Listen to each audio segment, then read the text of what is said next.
What if the past we inherited is only the thinnest layer of something far older? Like dust settling over a forgotten wound in the earth. Sometimes, when we trace a timeline back 6,000 years, the line does not fade into clarity but fractures into shadows, as if an entire chapter of human memory had been quietly lifted away. And in that absence, something stirs, a hint of structures older than their civilizations, myths echoing details no myth should know, patterns repeating where no connection should exist.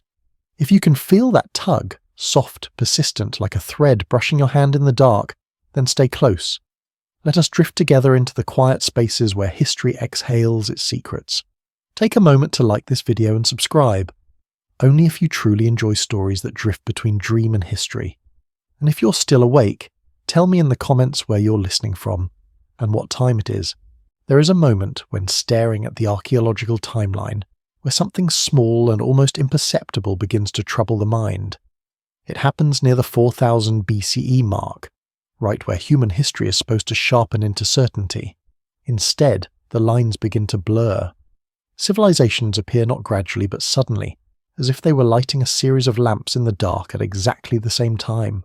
Sumer with its cuneiform tablets, pre-dynastic Egypt shifting into monumental stonework, the mysterious builders of Mehrgar and the earliest layers of the Indus Valley, the first megaliths of the British Isles rising with quiet precision. Different cultures, distant landscapes, yet the same unlikely acceleration. Why then? Why all at once? And why after tens of thousands of years of relative stillness? It is strange how often the dates converge on the same threshold. 6,000 years. The oldest written myths, Enuma Elish, the Sumerian king list, the earliest fragments of the pyramid texts, seem to stand like gatekeepers at this temporal boundary. They speak in voices that sound both ancient and strangely self-aware, hinting not at beginnings but at a restoration. The king list, for instance, describes rulers who reigned not for decades but for millennia, as if they belonged to another order of being entirely. Scholars often dismiss these figures as symbolic or mythical, yet the text itself does not waver. It treats the antediluvian kings with the same tone of a record-keeping as those who came after the flood. Why would a civilization invent a history so wildly disproportionate to its own reality, unless it was echoing something it no longer fully understood? Across the world, similar ruptures appear.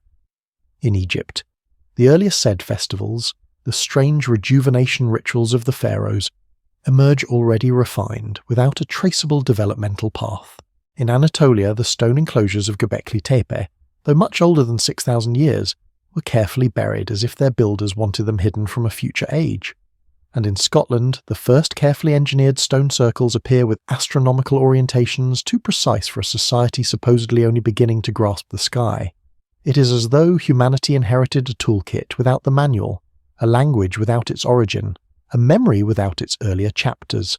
Some historians point to environmental triggers, the end of the African humid period, the stabilization of major rivers, the onset of predictable seasons that encourage settlement. But these explanations feel too gentle for the scale of transformation that occurred. What kind of shift turned scattered bands of foragers into city builders, astronomers, metalworkers, mathematicians and storytellers of cosmic order within a handful of centuries? How does a species suddenly remember how to engineer with stone blocks, weighing dozens of tons, or to align monuments to solstices and star risings with a precision that rivals modern instruments? Was it discovery, or was it recollection? There are traces, faint but persistent, of a narrative that seems to whisper beneath the surface. Myths from Sumer, Egypt, Mesoamerica, India, and even early Greece describe a before time, when humans lived under the guidance of beings who possessed knowledge far exceeding that of mortals. Some describe them as gods, others as watchers, others simply as those who taught us measures and meanings. The stories differ, yet they all gesture toward a period in which knowledge arrived too quickly, too completely, to feel organically grown. Archaeology, of course, moves cautiously around these ideas. It prefers evidence that can be weighed, measured, fitted into known frameworks. But even within the discipline, quiet debates linger. Why do early megalithic sites show signs of acoustic engineering? Why do ancient star maps reflect sky positions from epochs far earlier than their supposed creation dates? Why do early cities like Eridu and Ur appear already stratified, as if modelled after an unseen template rather than grown from trial and error? These observations are rarely treated as connected, yet viewed together they form the outline of an unsettling thought.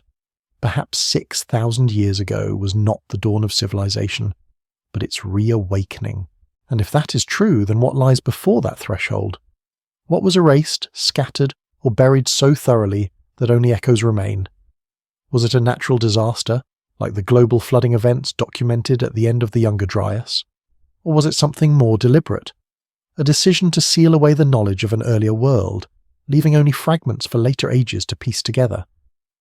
The burial of Göbekli Tepe, the sudden abandonment of sites across the Near East, the mythological insistence on a reset or renewal. All these details hover around the edge of understanding like shadows cast by a fire we can no longer see. Yet every civilization that emerges after this turning point behaves as though it is remembering rather than inventing. They build with stone first, then gradually lose the skill. They map the heavens with sophistication from the beginning, then simplify their systems over time. They speak of golden ages behind them, never ahead. What kind of species begins with mastery and ends with amnesia? As the question lingers, it leaves a faint vibration in the quiet. If the 6,000-year mark is a doorway, then perhaps the rest of the story still waits behind it, unseen, unspoken, and patient. And if the past holds a secret powerful enough to unsettle everything we think we know, one cannot help wondering, what else might we uncover if the veil were lifted even a little? There is a quiet discomfort that appears when we examine the earliest cities of humanity, as if each one carries the imprint of a story that began long before its first brick was laid. Take Eridu, often called the first city of Sumer.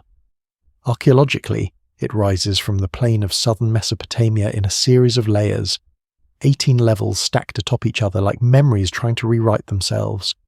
Yet even the lowest levels, supposedly belonging to a time when humans had only recently begun to gather in permanent settlements, show signs of structured ritual spaces, organized layout, and a worldview already shaped by concepts of cosmic order.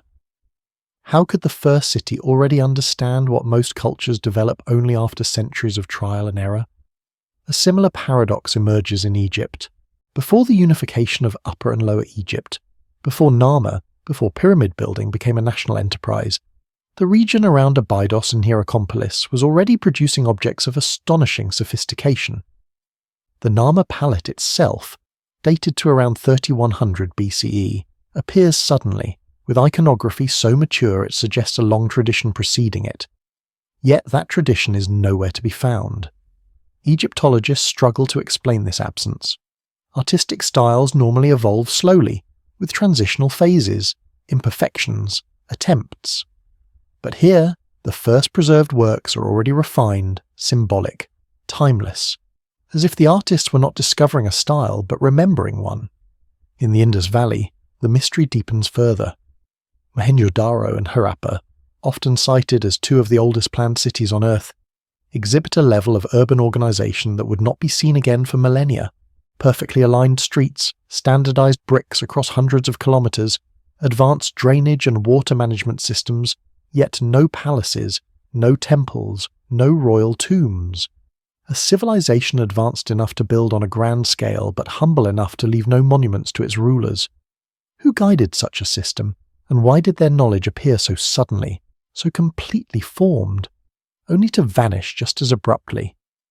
It is easy to treat these civilizations as independent experiments, as isolated eruptions of genius scattered across the world. But the synchrony is difficult to ignore, especially when the tools, symbols, and orientations they used show uncanny similarities. The recurring emphasis on cardinal directions, the alignment to solstices and equinoxes, the ritual use of fire and water, the transition from circular to rectangular architecture at nearly the same historical moment, and the presence of mythologies that echo one another in ways scholars still struggle to explain. Ancient Sumer speaks of a time when kingship descended from heaven, a phrase scholars interpret symbolically, but one whose persistence suggests a deeply rooted cultural memory. Egypt describes a similar era ruled by the Shemsu Hor, the followers of Horus, said to precede the pharaohs by thousands of years. India tells of the Saptarishi, the seven sages, who imparted knowledge to early humanity after a great cosmic disruption. Even indigenous cultures in the Americas speak of teacher beings who emerged after a catastrophe, guiding humans toward agriculture, astronomy, and social order. These stories appear on opposite ends of the world, yet all share a peculiar common thread: a time before the known time, when knowledge was given, not invented.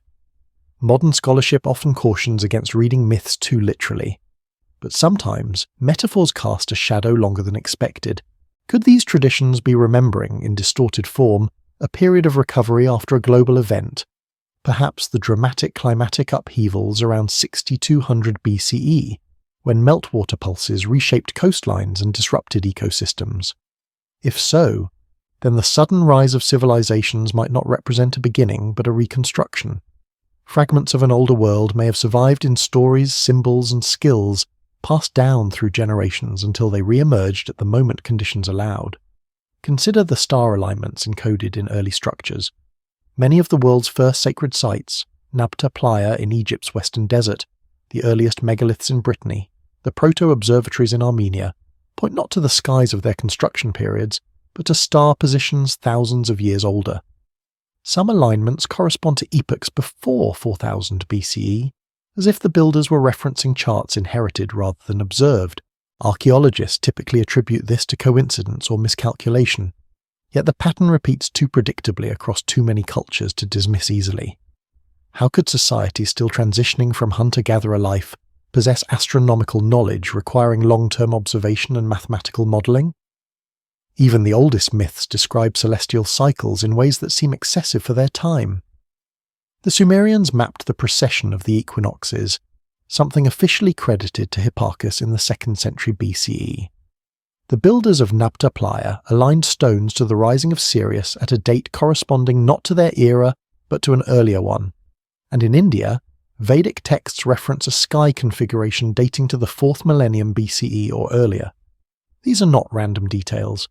They are windows into a memory preserved in stone and verse, hinting at a level of sky-watching that should not exist at the dawn of recorded history. Yet perhaps the most unsettling question is not how these civilizations acquired their knowledge, but what compelled them to hide parts of it. Göbekli Tepe, intentionally buried. The earliest Egyptian stone structures, sealed and abandoned. The strange disappearance of the Indus Valley script, leaving thousands of inscriptions but not a single decipherable bilingual key. What kind of event prompts humanity not only to begin again, but to conceal what came before?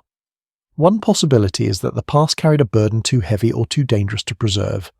Another is that only fragments survived, a handful of teachings, rituals, architectural patterns, and later cultures attempted to reconstruct meaning from pieces of a story they no longer fully grasped.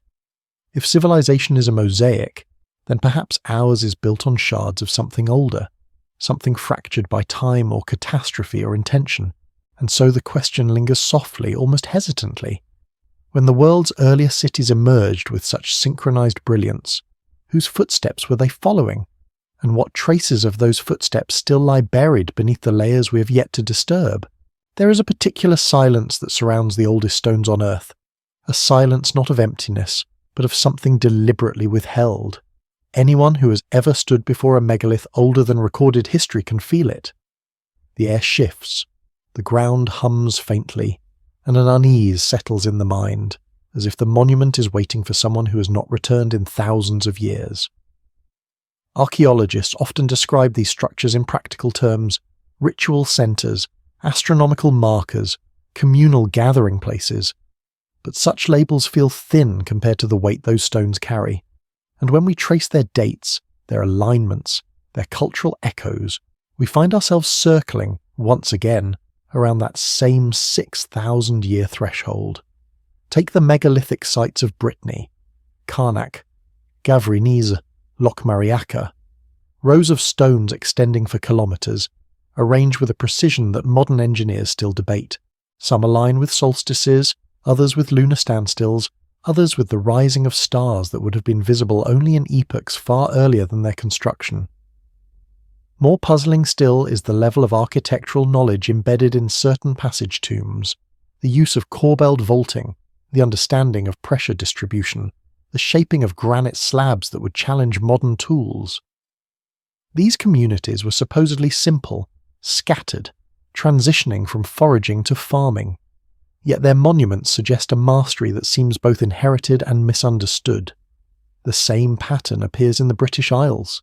Sites like Newgrange, Maceo, and Callanish emerge not as hesitant first attempts but as completed visions. Newgrange, with its 19-metre-long passage precisely aligned to the winter solstice sunrise, uses engineering techniques that reappear in later civilizations, yet rarely with such early sophistication. Inside, spirals, lozenges, and geometric motifs swirl across the stones, not random art but symbols repeated across continents. In the Iberian Peninsula, in the Sahara, in the Indus Valley, in the earliest layers of Egypt, similar patterns appear as if drawn from a shared symbolic lexicon. Who taught these distant peoples to carve the same abstract shapes? What memory were they trying to encode?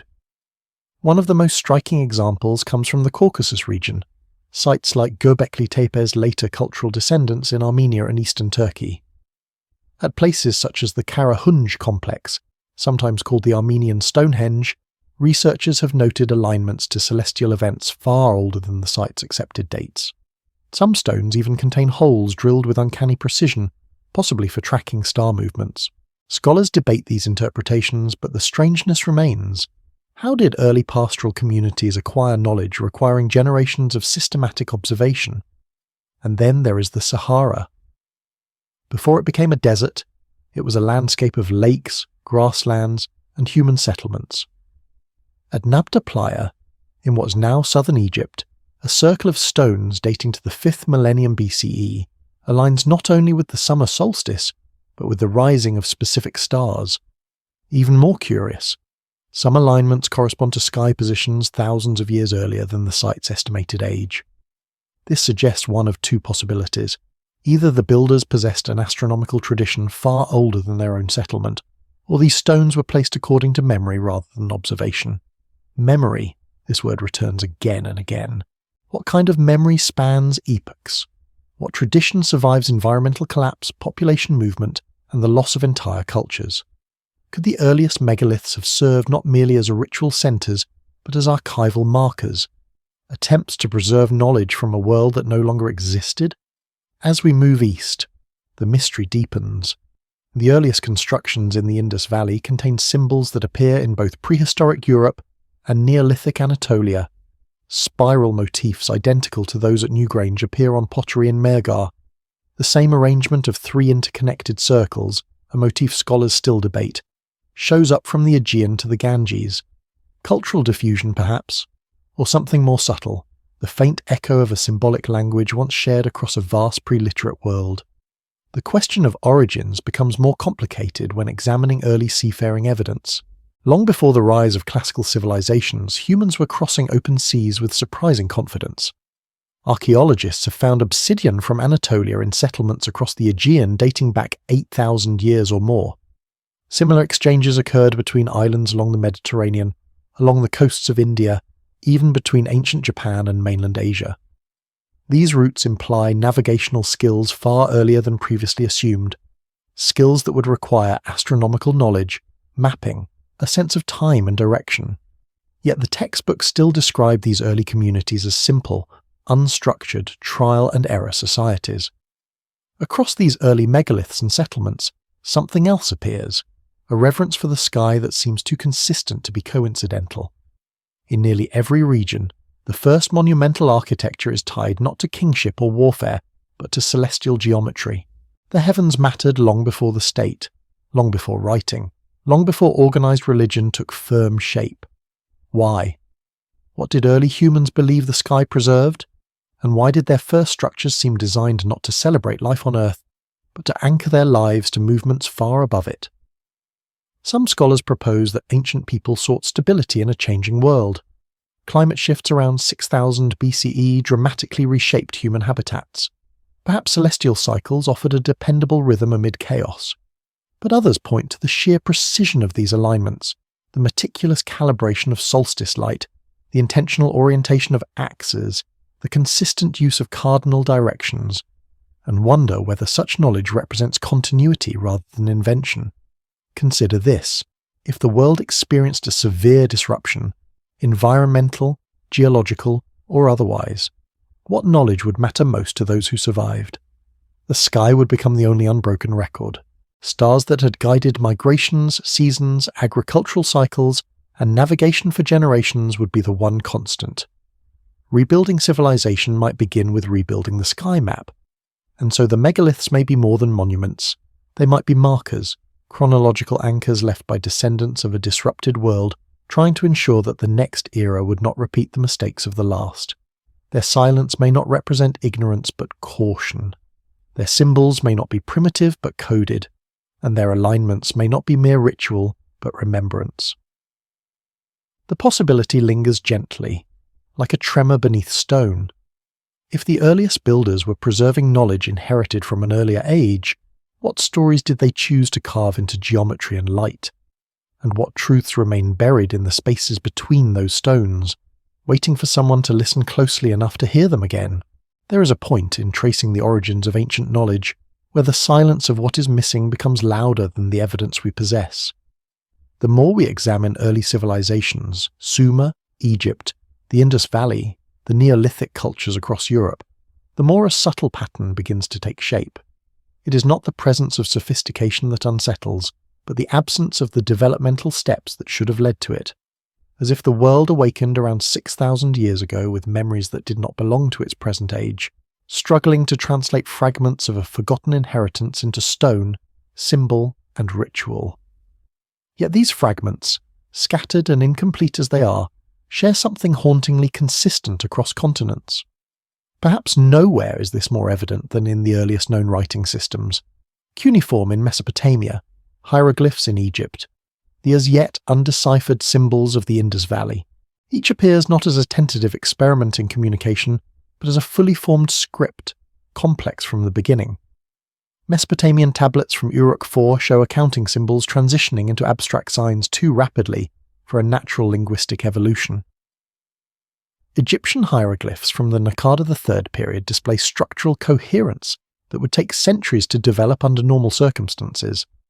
And the Indus symbols, though still a mystery, are too standardized, too repeatedly patterned to be anything but the product of an established system. Why do the first known writing systems arrive already perfected? Even stranger, these scripts share thematic parallels, references to cosmic order, kingship tied to celestial cycles, animals arranged in symbolic sequences, and recurring motifs of a flood or catastrophic turning. In Sumerian mythology, knowledge is bestowed by the Apkallu, semi-divine sages who instructed humanity in arts and sciences after a great deluge. In Egypt, Thoth emerges not merely as a god of writing, but as a restorer of balance after a cosmic disruption. In early Vedic tradition, the rishis receive hymns from a time before the world as we know it. These stories are not identical, yet their echoes are unmistakable, a memory of something lost, something that had to be rebuilt. But memory can be a fragile artifact. It fractures, adapts, reshapes itself to fit the conditions of the world into which it re-emerges. When archaeologists examine the remnants of early societies, they find layers that contradict expected development. The earliest settlements often show signs of advanced agriculture, standardized architecture, or knowledge of geometry, only for later layers to regress into simplicity. This reverse pattern, starting with complexity and diminishing into experimentation, makes no sense unless one considers the possibility that early humans were not building from scratch but reconstructing from fragments. The case of Jericho offers an intriguing example. The city's earliest fortifications date back nearly 10,000 years, long before the rise of classical civilizations. The stone tower of Jericho, aligned with the summer solstice sunset over a wadi, appears suddenly, with no evidence of precursor structures leading to such monumental sophistication. Some scholars suggest that ancient builders observed natural topography and simply followed intuition.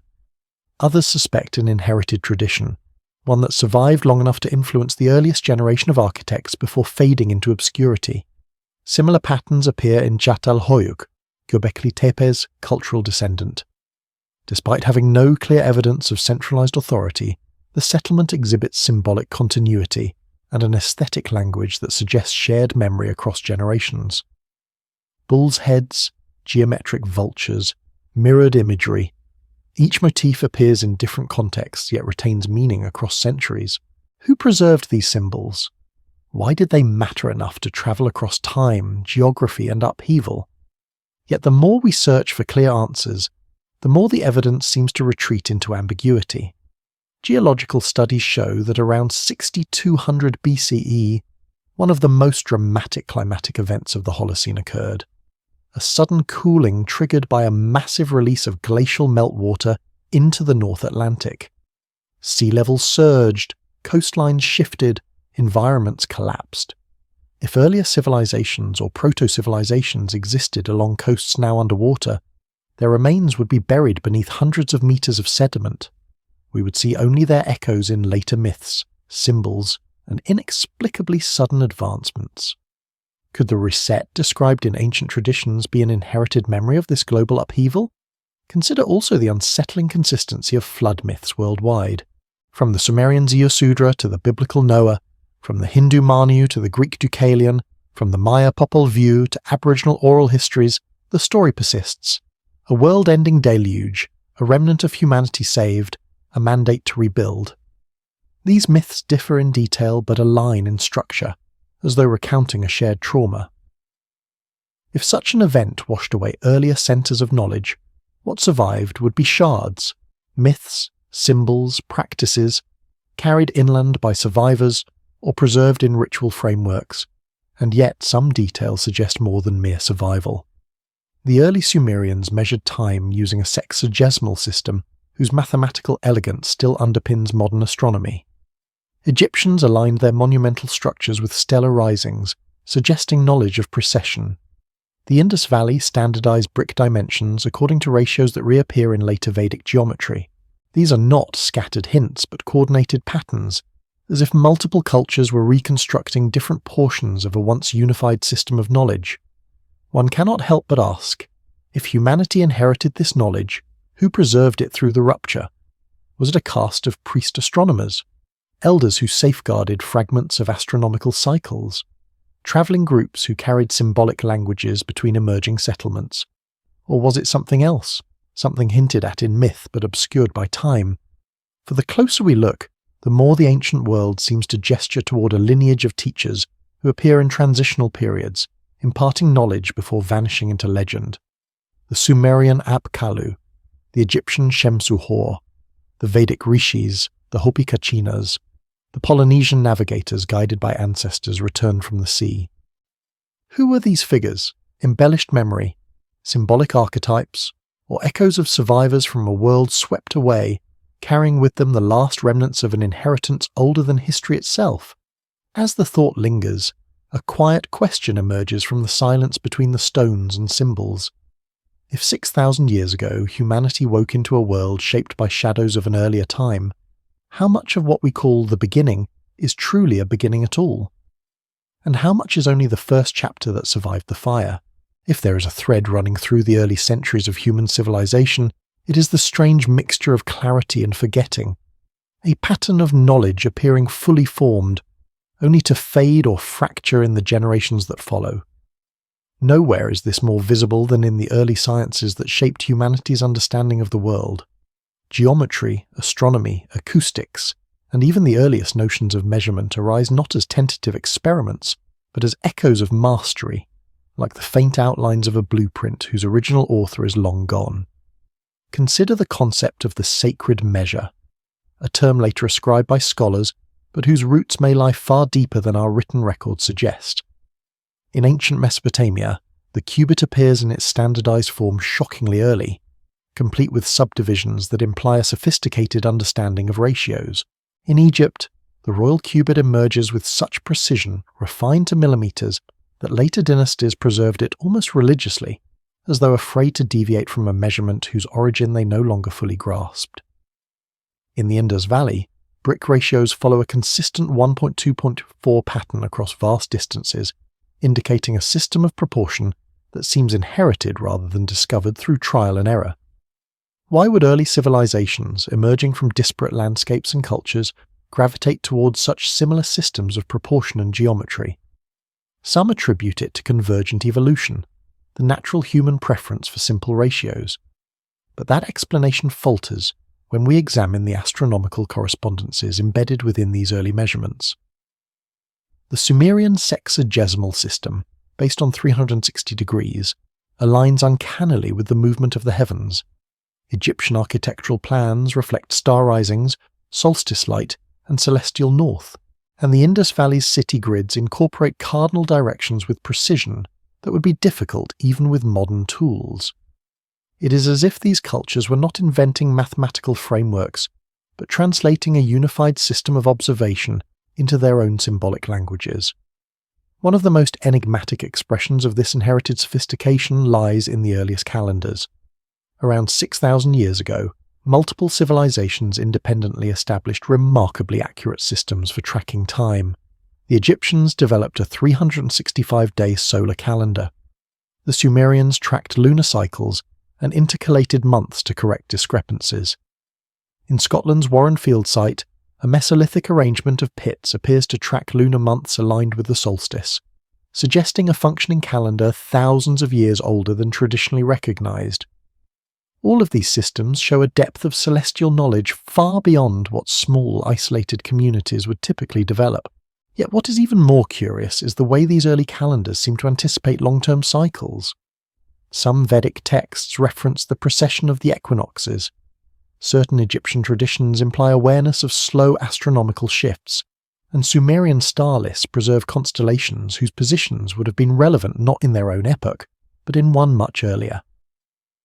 Why would ancient observers encode astronomical data that was thousands of years out of sync with their own skies? Unless, of course, they were preserving knowledge passed down from a time when those constellations occupied different positions. Time itself becomes a witness, revealing a memory whose origins lie far beyond the societies that preserved it. As we move beyond the sciences into early myth, the puzzle becomes even more intricate. What we call mythology today may once have served a dual purpose, encoding memory while disguising it as story. Across continents, myths describe beings who arrive after cataclysmic events, bringing with them knowledge of agriculture, astronomy, and lore. Quetzalcoatl in Mesoamerica, Oannes in Sumer, Osiris in Egypt, Viracocha in the Andes. They emerge from the sea, from the river, from the sky, from places destroyed or washed clean.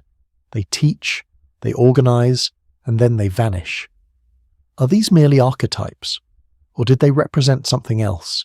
Perhaps those who carried fragments of an earlier civilization into the new world that rose after disaster. The deeper we look, the more the timeline seems to waver. Around 6,000 years ago, global sea levels reached near modern levels after millennia of gradual rise. Coastal settlements from earlier eras were swallowed, their traces hidden beneath continental shelves. The story of civilization, as we know it, is built on what remains above the waterline, a partial record, like a book missing its first chapters. If communities before this period lived along coastlines now submerged, their cities, temples, and innovations would lie buried beneath silt and silence. Could this sudden brilliance of early civilizations be the continuation of traditions preserved inland by refugees of forgotten coasts? Marine archaeology offers tantalizing hints. Off the coasts of India, structures near the Gulf of Kambat and the submerged city of Dwarka suggest human activity during periods of lower sea levels. Near Japan's Yonaguni Pyramid, debates persist regarding whether the underwater terraces are natural formations or remnants of ancient architectural efforts. Even in the Mediterranean, settlements like Atlet Yam lie preserved beneath the sea, complete with wells, planned homes, and ritual spaces. These findings are scattered, debated, contested, but they point toward a truth historians cannot ignore. The world of early humanity was far more dynamic, far more vulnerable to the sea than our preserved shorelines suggest. And through this lens, the silence in the archaeological record becomes less a mystery and more a consequence. If earlier knowledge was lost to rising waters, then the survivors who retreated inland would have tried to preserve what they could, through ritual, story, measurement, symbol. Over generations, the clarity of that memory would fade. What was once practical knowledge might become sacred taboo. What was once a navigational star map might become a mythic sky realm. What was once a manual of geometry might become a religious symbol etched into stone. And so we return to the question that hovers like a faint echo behind every early innovation. Were the first civilizations truly inventing? Or were they remembering? The evidence does not speak loudly. Its voice is too weathered, too fractured by time. But in the convergence of measurement systems, the sudden rise of writing, the precision of early astronomy, the synchronization of myths across distant cultures, and the submerged landscape slowly re-emerging from the sea, a shape begins to form, a shadow of something older, a world whose knowledge did not disappear entirely, but dripped slowly into the hands of those who survived, leaving them to rebuild with fragments. And if those fragments were enough to spark the dawn of civilization, one cannot help but wonder, what would the world look like if the full memory had survived intact? The further we follow these fragmented memories through the early centuries of civilization, the more a strange duality begins to emerge. One part brilliance, one part forgetting. Humanity seemed to awaken 6,000 years ago with an inheritance it could not fully interpret, like a child finding the pieces of a complex instrument scattered across a quiet plain. Nowhere does this duality appear more vividly than in humanity's earliest encounters with sound, resonance, and architecture. Across the ancient world, from the limestone chambers beneath Malta to the basalt corridors of the Nuragic towers in Sardinia, from the subtle curves of Stonehenge to the subterranean passages of the Hypogeum of Hal Saflieni, one recurring detail stands out. These spaces respond to sound in ways that modern acousticians still find perplexing. The Hypogeum, for instance, creates a resonant frequency around 110 Hz, a tone that affects not only the ear but the body, vibrating bone and tissue. Archaeologists have discovered no written manuals, no diagrams, no experimental notes. Yet the architecture suggests intentional design. The resonance is too precise to be coincidence, and the effect on the human mind has been studied extensively. Why would a prehistoric culture engineer acoustic chambers with such sensitivity? In another part of the world, the builders of the earliest temples at Tarxian carved spirals and swirling forms whose curves mimic wave patterns, as if echoing the behavior of sound itself. We cannot say these designs were intended as acoustic guides, but their placement, near chambers that amplify voice, raises an unusual question. Were early humans attempting to recreate a sensory experience inherited from an earlier age? Something perhaps remembered dimly, like a lullaby without its words. We find similar mysteries in Egypt, where the interior chambers of the Great Pyramid, and even the unfinished subterranean chamber, exhibit resonant qualities that interact with the human voice. Some researchers argue the effect is accidental, a byproduct of geometry.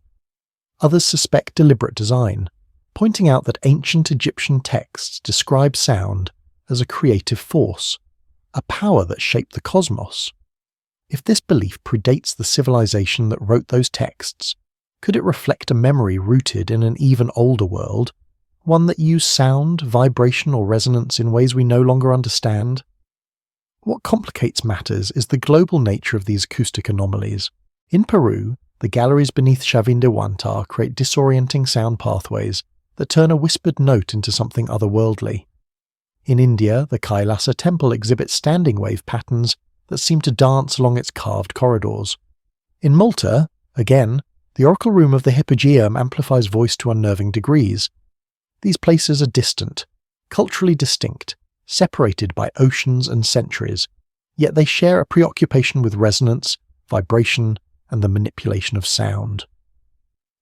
Why would the world's earliest cultures, still experimenting with agriculture and settlement, invest such effort into spaces that transform the human voice?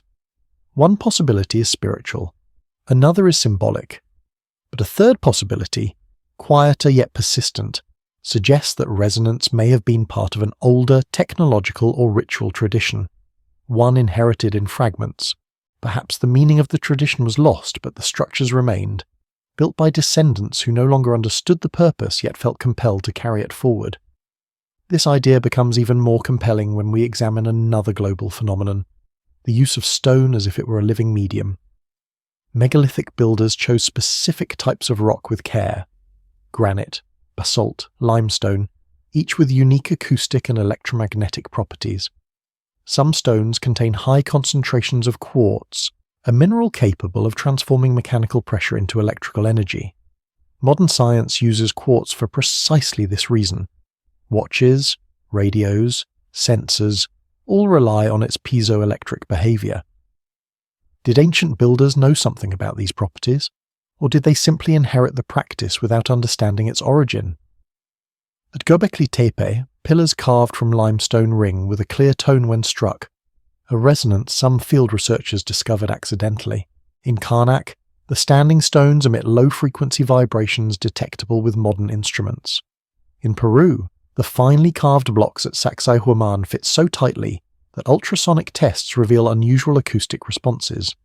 None of this proves intentional design, but taken together these details form a mosaic that suggests ancient builders may have recognized, directly or indirectly, the energetic qualities of stone. Another layer of the puzzle emerges in the oldest known depictions of the cosmos. Around 6,000 years ago, civilizations began to encode the heavens onto stone, clay, and bone. But their depictions are not simplistic. Early star charts, some found in the ruins of Sumer, others in megalithic sites, others referenced in Vedic texts, show awareness of precession, solar-lunar cycles, and the behavior of stars over millennia. These observations require long-term continuity, careful recording, and a stable tradition. Yet the cultures that preserved this knowledge often appear suddenly, with no identifiable antecedent.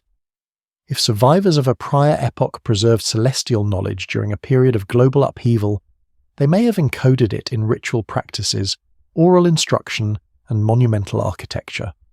Over generations, those practices would blur, morph, or fragment, but enough would survive to spark the early brilliance we now marvel at. This interpretation may seem speculative, yet the archaeological record reveals a sobering truth. Many ancient sites show signs of degeneration over time. The earliest layers exhibit precision, alignment, and geometric understanding that later builders could not replicate. Stonehenge's first phase is more precise than later additions. Egyptian Old Kingdom masonry is superior to later dynasties. In the Andes, the megalithic base stones are far more skillfully crafted than the smaller, cruder blocks built atop them in subsequent eras. Why does architecture seem to begin with mastery and degrade into experimentation? This inversion of the expected pattern is difficult to explain, unless the earliest builders were drawing from a memory they did not fully comprehend, imitating forms whose significance had been forgotten, repeating techniques whose original meaning had faded. Knowledge that is remembered incompletely often appears as genius followed by confusion, and beneath all of this lies a deeper question, one that opens slowly, like a door in the dark. If humanity carried fragments of an earlier world into the era we call civilization, what happened to the world that came before? What silence swallowed its cities, its stories, its teachers? And what part of that vanished world still whispers through the resonance of ancient stone? If we follow the echoes of earlier knowledge through architecture, acoustics, and myth, another thread begins to shimmer beneath the surface, one that ties humanity's first sacred landscapes not only to the heavens, but to the earth itself.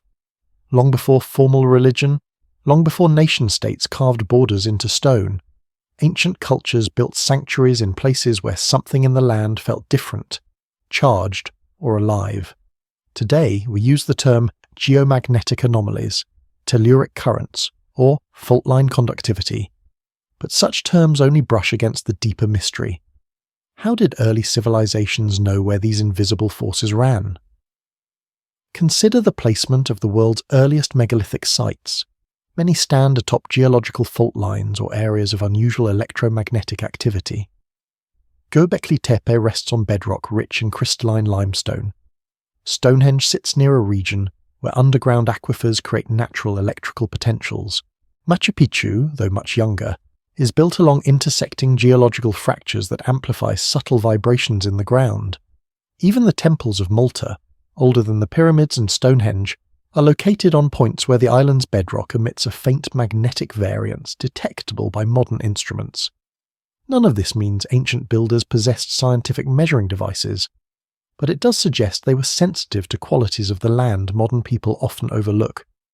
Many indigenous traditions, Australian Aboriginal songlines, Native American sacred maps, Himalayan geomantic systems, describe the Earth as a body threaded with currents of energy. If these traditions preserve echoes of an older worldview, perhaps ancient architects selected locations not randomly or symbolically, but to anchor knowledge in places where the Earth itself spoke. This becomes even more intriguing when we look at the earliest ritual landscapes in the Near East. Sites like Göbekli Tepe, Nevelachori, and Karahan Tepe all appear clustered along zones of geological transition. Some archaeologists attribute this to access to building materials, but the alignment of structures suggests motive beyond convenience. Many enclosures point towards celestial events, yet they also correspond to features of the terrain, horizons with unique acoustics, outcrops that channel wind into low-frequency tones, valleys where sound travels farther than expected. Were these sites chosen because they allowed communities to amplify experiences, sound, light, resonance, in ways that felt meaningful or even sacred? The same pattern emerges across Egypt. The earliest sacred sites align not only with the stars but with the Nile's shifting energy. The ancient Egyptians believed the earth vibrated with life force, a vibration they called Se, or Heka.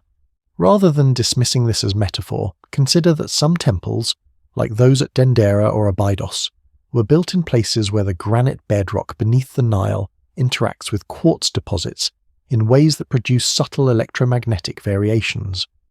To ancient observers, such places might have felt charged, responsive, or uniquely suited for rituals of renewal. If early civilizations placed their most sacred structures in such locations, then perhaps they were preserving a forgotten understanding of the Earth that predates the written record. Knowledge not only of the sky, but of the land's hidden rhythms. And yet, for every instance of brilliance, there is a corresponding mystery of loss. Many early traditions reference a time when humanity could hear the earth, read the stones, or speak with the land. Whether poetic or literal, this theme recurs across continents, from the Dreamtime stories of Australia to the shamanic traditions of Siberia.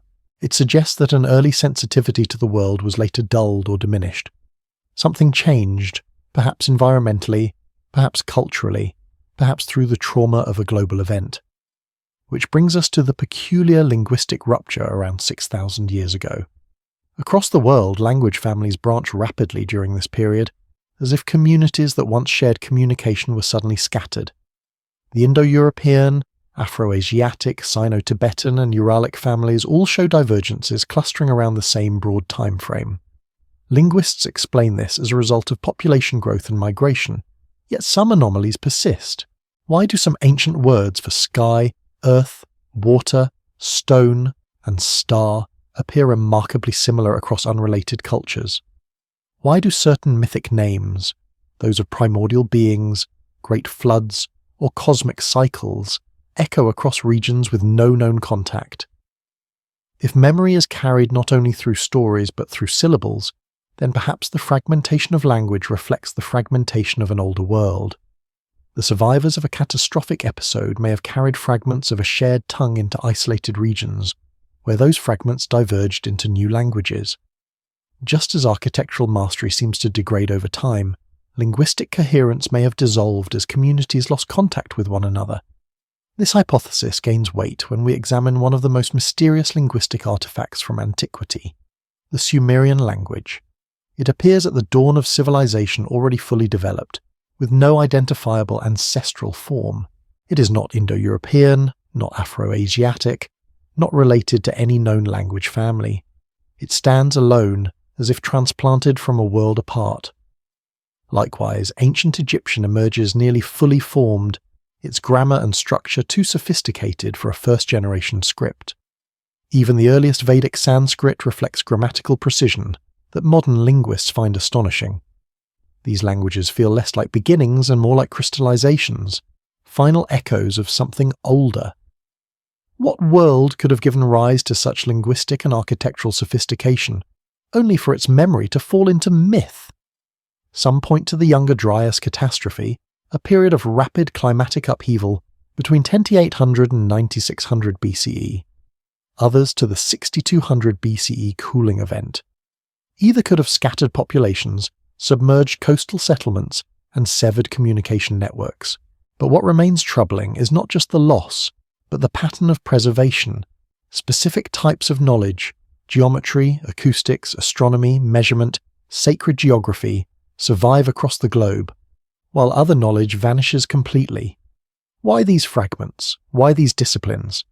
Perhaps because they were the most essential for rebuilding, or perhaps because they were the easiest to encode into ritual, myth, and stone. A measurement system can be embedded into architecture. A cosmology can be woven into myth. A sense of sacred geography can be preserved through pilgrimage routes. Knowledge of technology, metallurgy, medicine, or engineering may not have been so easily transferred, thus lost. And so humanity's earliest civilizations may represent not the beginning of knowledge, but the remnants of a once richer tradition, carried through a dark age by those who survived it. What we see as invention may be recollection. What we see as myths may be memories transformed by time, and what we see as the birth of civilization may be only the moment the world regained enough stability for those memories to surface. The question that rises quietly from this realization is both simple and unsettling. If what we inherited 6,000 years ago was only a fragment, then what stories, what sciences, what entire ways of being lie buried in the parts that did not survive? If the memory of an earlier world truly flickers beneath the first civilizations, then perhaps the clearest clues lie not in what those societies built, but in what they seemed desperate to preserve. For across the ancient world, around the same 6,000-year threshold, we find the sudden emergence of something both intimate and unfathomably complex: the standardized human body. Not in the biological sense, that story stretches back far earlier, but in the symbolic, mathematical, and sacred sense. Early civilizations began encoding the human form into their architecture, their measurements, their cosmology, as if the proportions of the body were themselves a key inherited from a forgotten age. And what is even more striking is how consistent these systems are across regions with no known contact. Take the Egyptian canon of proportions. From the earliest dynasties, Egyptian artists used a grid system to map the ideal human figure, a system so consistent that deviations are immediately noticeable. Yet this canon does not evolve gradually. Instead, it appears fully formed in the earliest surviving works. The body becomes a cosmic template, its ratios mirroring celestial and earthly order. Why would a society at the beginning of recorded history treat the human body as a mathematical instrument? In Mesopotamia, a similar pattern emerges. The Sumerians mapped the body in relation to units of measurement, using the width of a finger, the length of a forearm, the span of a hand. This may seem mundane, yet the precision of their system reveals a deeper purpose. These measurements also appear encoded in temple dimensions, astronomical calculations, and even early legal documents. It is as though the human being was not merely a biological entity, but a bridge, a link between earth and sky. Then there is the Indus Valley, whose enigmatic seals often depict meditative figures arranged in precise geometric postures. The famous yogi seal from Mohenjo-Daro shows a figure seated in a posture that would not become codified in text for thousands of years, yet appears executed with anatomical accuracy. Was this simply artistic intuition, or the remnant of a discipline passed down through memory? Similar motifs appear in Neolithic Europe. Statues from Malta, Sardinia, and Anatolia display proportions surprisingly consistent with those later formalized in classical Greek sculpture. Even the earliest Cycladic figurines, silent, abstract, marble forms, follow mathematical ratios that scholars continue to debate. Why would early societies devote such care to encoding proportions into stone? Some researchers argue these parallels reflect universal human aesthetics. But that explanation falters when we look deeper, beyond form, into function. In Egypt, the human body was aligned with cosmic cycles. In Mesopotamia, it was the basis of mathematical systems linking time, space, and sacred architecture. In India, posture and breath became methods of accessing heightened states of consciousness. In Europe, the body's proportions appear embedded in megalithic layouts, aligned to solstices and star risings. These connections reveal a worldview in which humanity's physical form was understood as a microcosm of the universe. And such a worldview rarely emerges spontaneously in young civilizations. It more often reflects the vestige of an earlier philosophical system, one too abstract, too deeply integrated, to be invented fully formed. This brings us to another peculiar feature of early civilizations, their obsession with memory. Not personal memory, but collective, cosmic memory. What the Egyptians called zep-tipi, the first time. What the Sumerians described as the era before the flood. What the Vedic texts refer to as earlier ages of truth, knowledge, or purity. These traditions do not speak of origins the way modern history does. They speak of restoration. The earliest myths are not creation stories in the usual sense. They are recollection stories. Their gods do not invent knowledge, they return it. They do not discover agriculture, they teach it. They do not create the stars, they reveal their order. What kind of past could imprint itself so forcefully upon the world's earliest civilizations that they all begin their histories with reverence for something that came before? Some scholars dismiss this as myth-making to legitimize authority, but that explanation collapses when confronted with physical evidence. Why would temple blueprints across continents encode astronomical alignments irrelevant to their own epoch? Why would ancient texts reference celestial configurations corresponding to dates thousands of years earlier? Why would entire societies organize their rituals around cycles far longer than any human lifetime? Unless they were preserving something. And yet, what has survived is uneven, fragmentary, like a language half-remembered, its grammar intact but its vocabulary fading. In some cases, architecture, measurement, astronomy, the memory remained strong. In others, technology, metallurgy, navigation, it weakened. And in still others, origins, cosmology, the meaning of their own symbols, it dissolved into myth. Consider the world's earliest cosmological diagrams, the Sumerian cosmic mountain, the Egyptian primordial mound, the Vedic axis of the world, the Norse world tree, all describe the universe as a structure with levels, directions, and flows of energy. Yet these diagrams do not resemble the tentative explorations of young societies. They resemble the refined models of mature traditions. But if such traditions were inherited from an earlier world, what happened to that world? The geological record provides unsettling clues: rapid climate swings, floods that reshaped continents, sea level rises swallowing entire coastlines, volcanic eruptions darkening the sky, episodes of cosmic debris entering Earth's atmosphere. Any one of these could disrupt human networks. Combined, they could erase everything but memory. And so, when the Earth stabilized around 6,000 years ago, perhaps what we call the dawn of civilization was something more nuanced, a reassembling of fragments, a world remembering itself. But memory carried through catastrophe is fragile.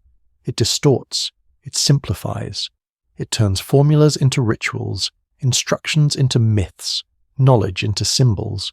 And because the fragments were unevenly preserved, civilizations diverged, each reconstructing the past through its own lens, each retaining different pieces of an older mosaic. Sumer kept the mathematics, Egypt kept the symbolism, the Indus Valley kept the urban planning, the Neolithic Europeans kept the celestial architecture. Later societies, China, Mesoamerica, the Andes, sparked similarly, as though some ember of the same forgotten fire glowed across time and geography. Which leaves us with a quiet, lingering uncertainty. If the world's earliest civilizations were rebuilding from memory, then what was the original story? Who carried those memories forward? And what parts of that ancient inheritance lie still buried, beneath oceans, beneath sediment, beneath the very myths meant to preserve them? Every fragment we've followed so far, architecture, acoustics, cosmology, proportion, seems to point toward a peculiar characteristic of the ancient world, its relationship with time. The earliest civilizations were not merely observers of time, they behaved as if time were a pattern they already recognized, a cycle they were attempting to re-enter rather than understand for the first time. And in studying how they measured, divided, and mythologized time, we encounter perhaps the most haunting suggestion of all, that humanity 6,000 years ago was not beginning its story, but recalibrating it. Consider first the Sumerians, whose sexagesimal system continues to define how we measure hours, minutes, and the 360 degrees of a circle. Scholars often call it an elegant invention, but its elegance may be precisely the reason to doubt that it was invented spontaneously by a newly literate society. Why base timekeeping on 360, a number divisible by so many factors, unless the goal was to preserve a mathematical harmony already recognized? Why use 12 constellations to mark the year, or divide the heavens into 3 great celestial regions, unless those divisions reflected a tradition mature long before cuneiform ever touched clay? Egypt introduces a similar puzzle. The earliest king lists and temple inscriptions speak not of beginnings but of restorations to the order established in Zep-Tepi, the first time, a golden age whose astronomical configurations do not match those of the early dynastic period. Some of Egypt's oldest religious texts refer to star positions corresponding not to 3000 BCE, but to 10,000 BCE or earlier. The alignment of the Giza Plateau, though debated, has long been noted for its correspondence to sky maps far older than the civilization that inherited the sands. Why would a culture encode sky positions that its own priests could not observe directly? In India, the Vedic tradition preserves astronomical descriptions so precise that they point to sky configurations thousands of years older than their earliest known textual form. References to solstice points in certain nakshatras, or lunar mansions, correspond to epochs around 4000–6000 BCE. Some scholars attribute this to wandering oral tradition, others to coincidence. But it becomes more difficult to dismiss when similar chronological anomalies appear across continents. China's early mytho-historical traditions describe cosmic cycles far longer than any dynasty. The Mesoamerican long-count calendar maps time on a scale of tens of thousands of years. Andean cultures speak of ages of darkness and light, separated by catastrophes. None of these systems emerge gradually. They appear early, precise, already complete. What intelligent system of timekeeping arises fully formed unless it is inherited? The question becomes even more disorienting when we examine how these cultures describe time not as a linear march, but as a cycle punctuated by resets. Resets often tied to celestial events or natural catastrophes. Flood myths are the most familiar example, but there are others. Stories of firestorms from the sky, of days when the sun did not rise, of stars shifting their positions overnight. These myths are not always literal memories, some may encode metaphors. But when they cluster around periods of genuine geological upheaval, volcanic eruptions, cosmic impacts, rapid climate swings, the line between memory and metaphor blurs. And if the world did experience such upheavals, then the sudden reappearance of sophisticated knowledge becomes less mysterious. Survivors of an earlier world might have preserved what they could, not through books or monuments, but through stories, rituals, calendars. Timekeeping becomes a way not only to mark seasons, but to remember cycles, to warn future generations, to hint at patterns that once determined survival. This perspective adds new weight to the global obsession with the precession of the equinoxes. Precession, the slow wobble of Earth's axis over roughly 26,000 years, is not something easily observed. It requires careful tracking across generations. Yet ancient cultures from India to Egypt to Mesoamerica wove precessional cycles into their myths. Why would early civilizations concern themselves with celestial shifts occurring over spans far longer than any human lifetime, unless they remembered a time when such shifts coincided with catastrophe? This brings us to another thread, one more subtle yet recurring across continents, the idea of a world before the world. Sumerian texts describe an era ruled by kings whose reigns lasted thousands of years. Egyptian lists speak of divine or semi-divine beings preceding human dynasties. Greek mythology recalls ages of gold, silver, and bronze. Chinese tradition speaks of sage kings who ruled before the dawn of history. The earliest Mesoamerican myths recount ages destroyed by wind, fire, and water. These are not simply origin stories. They are recollections of cycles. And here, the archaeological record introduces a quiet resonance. Around 6,000–7,000 years ago, the Earth entered a period of climatic stability following millennia of turbulence. Sea levels settled, glacial remnants retreated. The environment became predictable enough for agriculture to flourish. This stability may have allowed survivors of earlier disruptions to rebuild their knowledge systems, encode their memories in architecture, and re-establish timekeeping traditions rooted in cycles older than the civilizations themselves. But this raises a sobering question. If the earliest civilizations were reconstructing memory, what happened to the earlier chapters they could not salvage?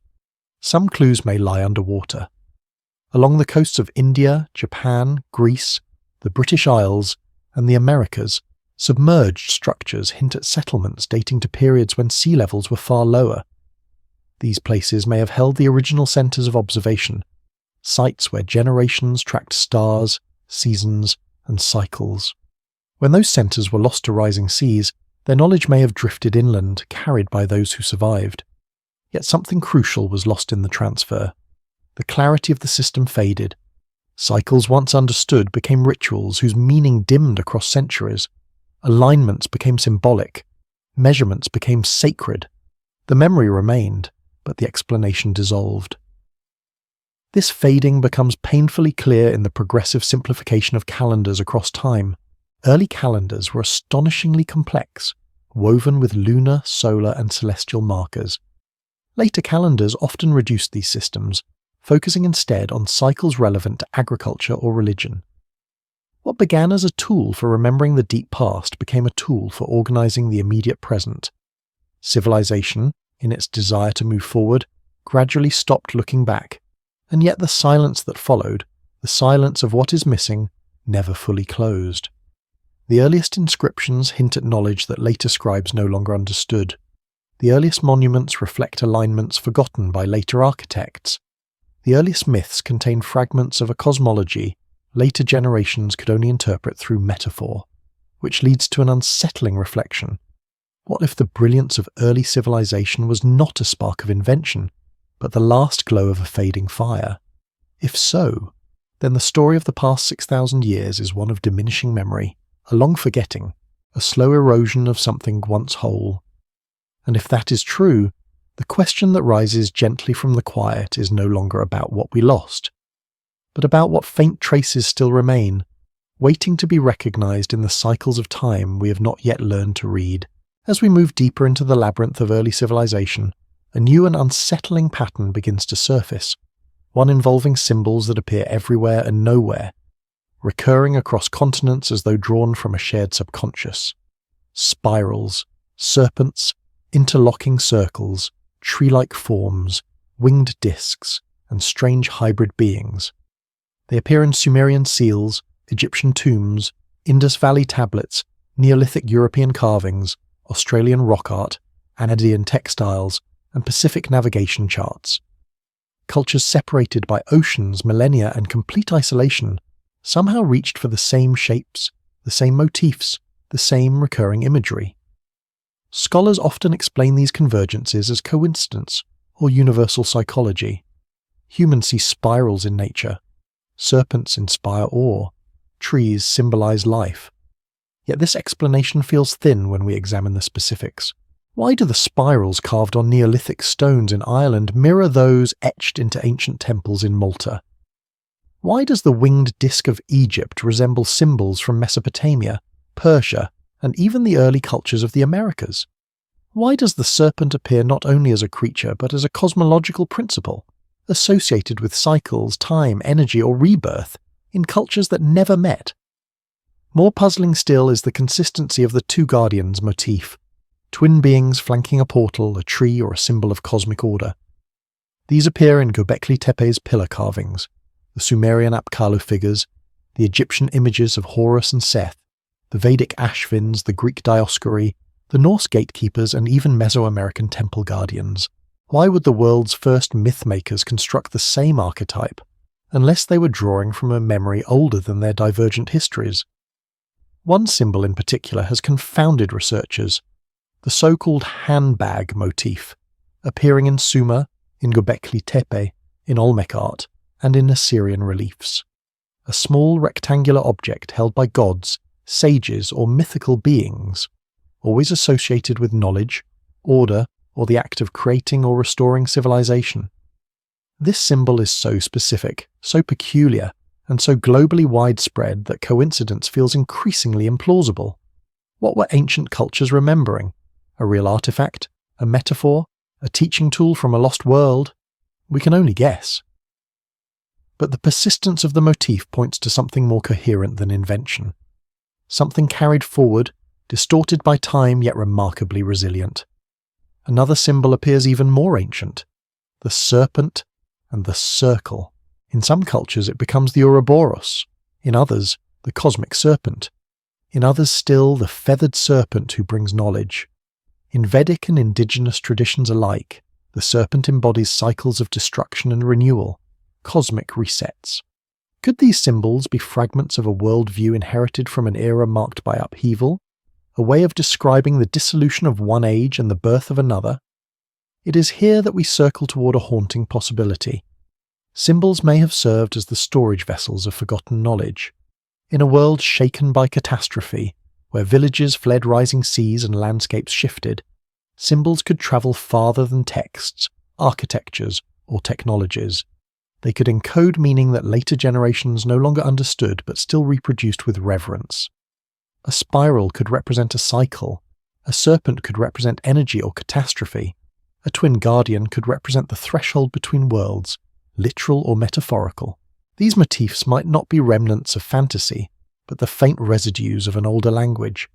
A language of forms, preserved across continents by survivors who no longer shared a common tongue, but still carried the same fragments of memory. As we look deeper into these symbols, another curious detail begins to appear: their strange relationship with human consciousness. Many ancient cultures use symbols not just as markers, but as tools, gateways intended to evoke altered states of mind. In the Indus Valley, some seals depict meditative figures surrounded by symbolic animals, hinting at a psychological or spiritual discipline. In Egypt, geometric forms were engraved inside tombs and temples, where acoustics and light interacted with the viewer, amplifying emotional and sensory states. Neolithic European spirals, when observed in flickering firelight, induce a hypnotic effect. Australian Aboriginal art uses recurring forms to map both land and inner visions. Could symbols have once been part of a system for training perception, a toolset for understanding both the world and the mind? If so, what other parts of that system were lost?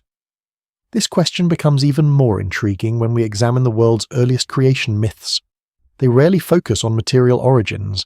Instead, they speak of sound, vibration, breath, light, darkness, expansion, contraction.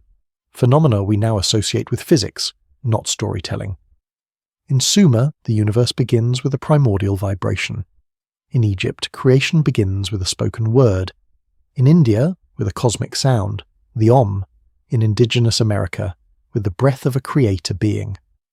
These metaphors hint at a sophisticated metaphysical understanding, not the naivety often attributed to early humans. Could these stories be echoes of an older cosmology, one far more unified than scholars assume, one shattered by time but remembered in fragments by its inheritors? If this is true, then symbols are not remnants of primitive superstition. They are survivors, driftwood from a shipwrecked world washing up on the shores of the later civilizations. And yet, for all their persistence, symbols also reveal the tragedy of forgetting. Their meanings distorted, simplified, reinterpreted. A spiral once representing cycles of cosmic time becomes a decoration. A depiction of twin guardians becomes a myth about rival gods. A schematic of cosmic order becomes a religious emblem. Even the winged disk, possibly a map of celestial mechanics, becomes a royal insignia. Every symbol carries both memory and amnesia. This duality becomes most poignant when we consider the global motif of the axis. A pillar, a mountain, a tree, a ladder, or a beam of light connecting earth and sky. Though framed differently across cultures, the meaning is eerily consistent. It represents a path between worlds, a channel of knowledge, a point of communication. In Scandinavia, it becomes Yggdrasil. In Mesopotamia, it becomes the cosmic mountain. In Egypt, it becomes the Djed pillar. In the Andes, a sacred column of light. In the Pacific, a sky ladder. What did ancient humans see, experience, or remember that compelled them to encode this image everywhere? Could the axis symbolize a literal event, something that once linked sky and earth in ways we no longer understand? Or does it represent the bridge of knowledge between civilizations before and after the Great Forgetting? The deeper we follow these threads, the more they twist into a single, unsettling possibility. The earliest symbols were not invented by the first civilizations. They were inherited from a world whose memory was slipping away. And if so, then every spiral, every serpent, every winged shape is whispering the same quiet message. We were not the beginning. We were already in the middle of a story we did not write. If symbols are the drifting remnants of a lost language, then monuments are the bones of a forgotten body, a structure once whole, now scattered across the continents like fragments of a vast ancient anatomy. And nowhere is this more apparent than in the world's earliest monumental architecture, where patterns recur with such eerie similarity that one begins to sense not coincidence, but memory. Memory transcribed into stone by cultures who no longer understood the blueprint in its entirety. Consider for a moment the unexpected global obsession with the sacred mountain. Long before written history, humans carved, built, imitated or oriented themselves toward towering forms, ziggurats in Mesopotamia, pyramids in Egypt, platform mounds in the Americas, artificial hills in Neolithic Europe, and even conical earthworks in ancient China. These structures are separated by oceans and thousands of years, yet they share unmistakable parallels, terraced layers, axial alignments, stepped forms rising toward the heavens. Why would early civilizations, some of them barely out of the Neolithic, choose to shape their sacred spaces the same way? One answer is symbolic. Mountains touch the sky. But the consistency of design suggests something more architectural than metaphorical, as if early builders were following a model inherited from a time before dispersion. Even the dimensions echo one another. Ratios used in Mesopotamian ziggurats reappear in Egyptian pyramids. The stepped arrangement of Peru's platform complexes resembles structures in ancient Anatolia, and the geometric sequences underlying Mesoamerican pyramids mirror the proportions used in early Indus constructions. These alignments and ratios were not shared through contact. Many of these cultures rose in isolation. Instead, they may be the echoes of a design principle passed through memory, myth, and ritual, surviving as a faint blueprint. But the question then becomes, what was the original structure these early civilizations were trying to emulate? Perhaps the answer lies in the sky. Early myths speak not only of divine mountains, but of world mountains, cosmic axes linking Earth to the heavens. The Sumerians called it Duku, the holy mound.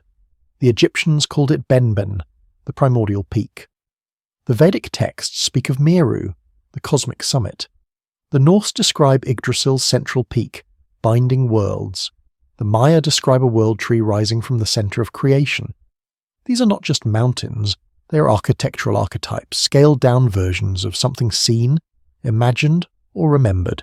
Could the world's earliest monuments have been attempts to recreate a structure that once existed in the distant past, perhaps not physical, but conceptual, an image tied to an earlier worldview? This becomes more intriguing when we consider alignment. Many of the world's first monumental structures align with celestial events, solstices, equinoxes, lunar standstills, star risings. Yet the precision is often too high for cultures supposedly experimenting with stone for the first time. The Great Pyramid at Giza is aligned to true north with astonishing accuracy.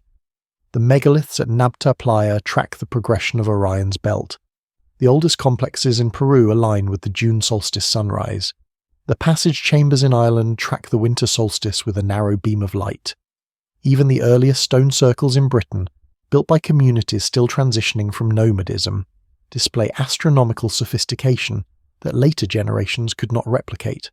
Why do the earliest structures so often represent the apex, not the beginning, of architectural skill?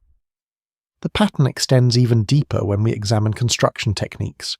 Some of the world's earliest megalithic stones weigh dozens, even hundreds of tons. The trilithons of Baalbek's foundation stones exceed 1,000 tons each. At Sacsayhuaman, polygonal stones fit so perfectly that modern engineers still debate the method.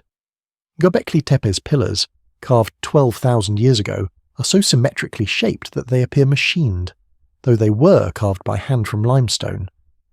How did early societies with no wheels, pulleys, or written instruction manuals execute feats that later civilizations with greater technology struggled to reproduce?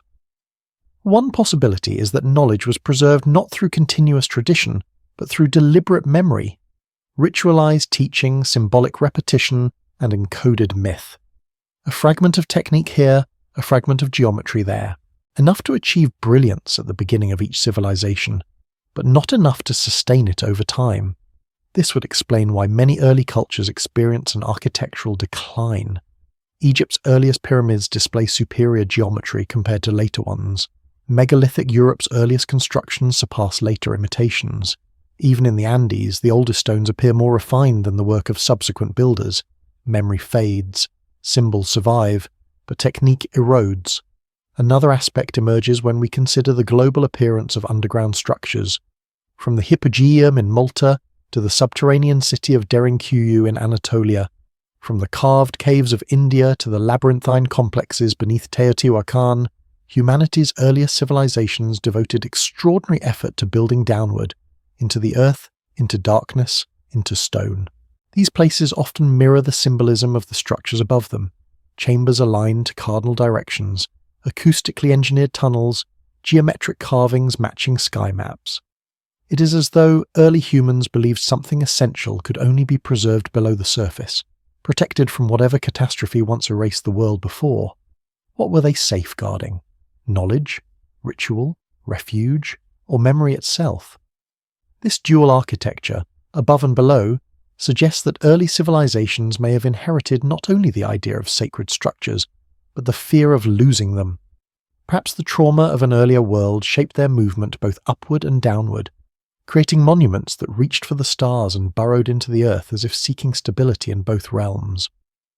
Across these architectural expressions, another detail recurs: the emphasis on restoration. The earliest builders often spoke not of creating, but of recreating, re-establishing, returning to a primordial pattern. Sumerian texts describe temples as copies of heavenly originals. Egyptian inscriptions speak of rebuilding according to the designs of the gods. Indian traditions claim their temples are modelled on cosmic blueprints revealed in earlier ages. Even Greek architecture, though younger, retains the idea of arche, a fundamental pattern from which all things derive. Why would so many civilizations believe they were reconstructing something older, unless they truly were? This brings us to the final enigma, the absence of prototypes. In the normal evolution of architecture, we expect crude beginnings followed by refinement. But the ancient world reverses this pattern. The first monumental structures are the most precise. The earliest iterations are the most aligned. The foundational forms are the most mathematically coherent. Only later do imperfections, experimentation, and simplification appear. This inversion is difficult to reconcile with standard models of cultural development, but it aligns perfectly with the idea of inherited knowledge, the remnants of a system too sophisticated to replicate fully, preserved incompletely through ritual, myth, and symbol. And so, as we trace the stones, the chambers, the alignments, and the geometric echoes across continents, a faint realization begins to take hold. The world's earliest civilizations may not have been inventing architecture. They may have been trying to remember it. And if their monuments are the shadows of a forgotten blueprint, then what breathtaking structure, what world, what civilization, what cosmic design stood behind them, casting that shadow across the ages? As we continue tracing the threads left by the earliest civilizations, a curious shift appears, subtle at first, then unmistakable. We begin to notice not only what these ancient cultures preserved, but what they seemed determined to conceal. Hidden chambers, sealed passages, intentionally buried temples, erased names, effaced symbols, all scattered across the world like quiet confessions of something too immense or too dangerous to leave in plain sight. And when these acts of concealment cluster around the same epochs, the same turning points, the same 6,000-year threshold, one cannot help but wonder whether ancient humanity was not only remembering, but also deliberately forgetting. Take Göbekli Tepe, the most well-known example. Its enclosures, intricately carved, astronomically aligned, monumental in ambition, were deliberately buried under tons of sediment around 8000 BCE. Not abandoned, not eroded, buried, as if the builders or their descendants sought to hide the site from future generations. Some archaeologists propose ritual closure, others suggest socio-political reasons, But the scale of the burial, the care, the intentionality, implies something more profound, the act of sealing knowledge away. A similar pattern emerges in Egypt. The Osirion at Abydos, an underground megalithic structure far older in style than the temple above it, seems intentionally hidden beneath the later constructions. Its granite blocks, larger and more precise than those of the temple surrounding it, lie in a sunken chamber, accessible only through narrow passages. Why would the Egyptians build over a structure without integrating it? Why hide something so monumental underneath layers of later architecture? And then there is the enigmatic Serapeum at Saqqara, underground corridors filled with massive granite sarcophagi weighing up to 70 tons each, their precision rivals that of the finest engineering in Egypt, yet the purpose of these boxes remains a mystery. No mummies were found within them, no inscriptions name their owners. Some were sealed with astonishing accuracy, others left open as if the burial had been interrupted or abandoned. Were these structures meant to preserve something, or to confine it? Even the Great Pyramid, though studied endlessly, contains sealed chambers only recently detected by muon tomography. One of these voids, the so-called Big Void, lies above the Grand Gallery, untouched since antiquity. Why would the pyramid's builders construct a vast hidden space with no apparent entrance? The question grows sharper when we notice similar voids in pyramids across Egypt. Sealed corridors, false doors, deliberate misdirections. What were they hiding? The Indus Valley provides another set of puzzles. Thousands of inscribed seals remain undeciphered, yet the culture left almost no monumental inscriptions, no ostentatious tombs, no explicit historical records. It is as if the civilization chose anonymity, burying its identity in plain sight. Cities were abandoned with meticulous care, wells filled, objects removed, entire neighborhoods cleared. Not the chaotic evacuation of a disaster, but the calm departure of a people who did not wish to be followed. In Malta, the hypogeum contains chambers sealed with large stone slabs, acoustic cavities never meant to be entered without ritual. Some chambers were found filled with earth and bones, arranged in ways that suggest deliberate placement, perhaps to protect or to bury the rituals once practiced there. Likewise, in Peru, the tunnels beneath the temples at Chavindahuantar show collapsed sections that appear intentionally blocked, as if passages were sealed to prevent access to whatever lay beyond. The more we observe these patterns of concealment, the more they begin to resemble not isolated decisions but a global instinct, an inherited memory of something that once went wrong. A trauma carried across generations, passed through myth and ritual, whispered in stories of floods, fires, and lost ages. Perhaps the hiding of knowledge was as important as its preservation. Perhaps the earliest civilizations feared something returning, something that had once ended a world. This brings us to a conspicuous absences in early history, eras and figures missing from the record. The Sumerians wrote obsessively, yet vast sections of their king list describe rulers reigning for thousands of years, a chronology scholars dismiss as myth, but which conspicuously ends with a flood. After this event, record-keeping becomes precise. Before it, veiled, fragmented. In Egypt, the pre-dynastic rulers, the Shemsu-Hor, appear as a shadowy lineage, recorded only in fragments from later dynasties. Their names, if they were names at all, survive only as echoes. Why would Egyptians, so meticulous in documenting lineage, leave their earliest predecessors in obscurity? In Mesoamerica, much of the knowledge associated with the earliest Olmec sites appears erased by later civilizations. Carved heads remain, but the context is gone. The Maya inherited astronomy and mathematics they later expanded, but the origin of these systems is unclear. Something existed before, something whose traces survive only in undeciphered glyphs and ceremonial alignments. Even in China, early dynastic histories reference the sage kings, figures who brought order, agriculture, measurement, and cosmic harmony. These kings are described with reverence, yet their precise history is missing. The Xia dynasty, China's first, emerges abruptly, with no clear developmental phase behind it. It is as though the world's earliest societies inherited knowledge without inheriting the story of who gave it. And then there is the strange disappearance of entire settlements. Çatalhöyük, One of the oldest cities in the world was not destroyed. It was simply abandoned. No signs of conflict, disease, famine, or invasion. The people left, sealing their shrines as they went. At Skara Brae in Scotland, another well-preserved Neolithic village, the inhabitants disappeared, leaving behind tools, homes, hearths, as if compelled by an event not recorded but deeply felt. Why did so many early settlements consciously erase themselves? Memory can be overwhelming, especially memory tied to trauma.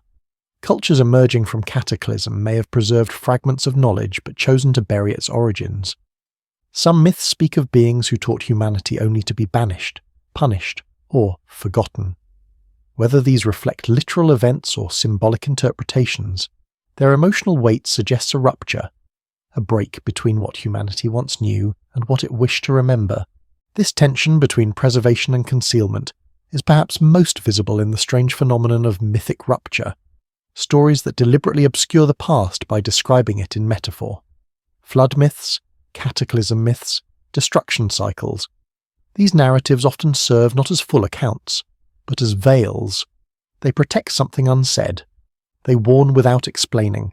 They preserve without revealing. If the earliest civilizations inherited knowledge from a forgotten world, they may also have inherited the burden of protecting that knowledge, a burden expressed in burial, in silence, in carefully veiled symbolism. And so we confront a quiet, unsettling possibility, that humanity's first civilizations did not simply lose the memory of an older world, they chose to hide parts of it. Which leads to a question as gentle as it is haunting. If ancient people sealed certain truths beneath earth and stone, did they do so out of reverence, or out of fear of what remembering might awaken? The more deeply we descend into the silences of early civilizations, their buried chambers, their effaced inscriptions, their carefully concealed origins, the more we begin to sense a paradox at the heart of humanity's oldest memories. It is not merely that something was lost, it is that something was known, then hidden, then half-remembered, then ritualized into forms so symbolic that later generations could only guess at their meaning. And nowhere does this paradox become more vivid than in the ancient obsession with intermediaries, figures who stood between worlds, who carried knowledge across thresholds, who appeared suddenly in myth, and equally suddenly disappeared. Almost every ancient culture speaks of such beings. The Sumerians had the Apkallu, 7 sages from before the flood, described as part human, part fish, emerging from the waters to teach humanity writing, architecture and law.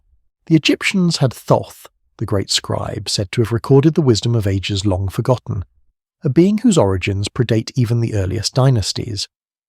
In the Vedic tradition, the rishis were seers who heard knowledge from a time beyond human memory.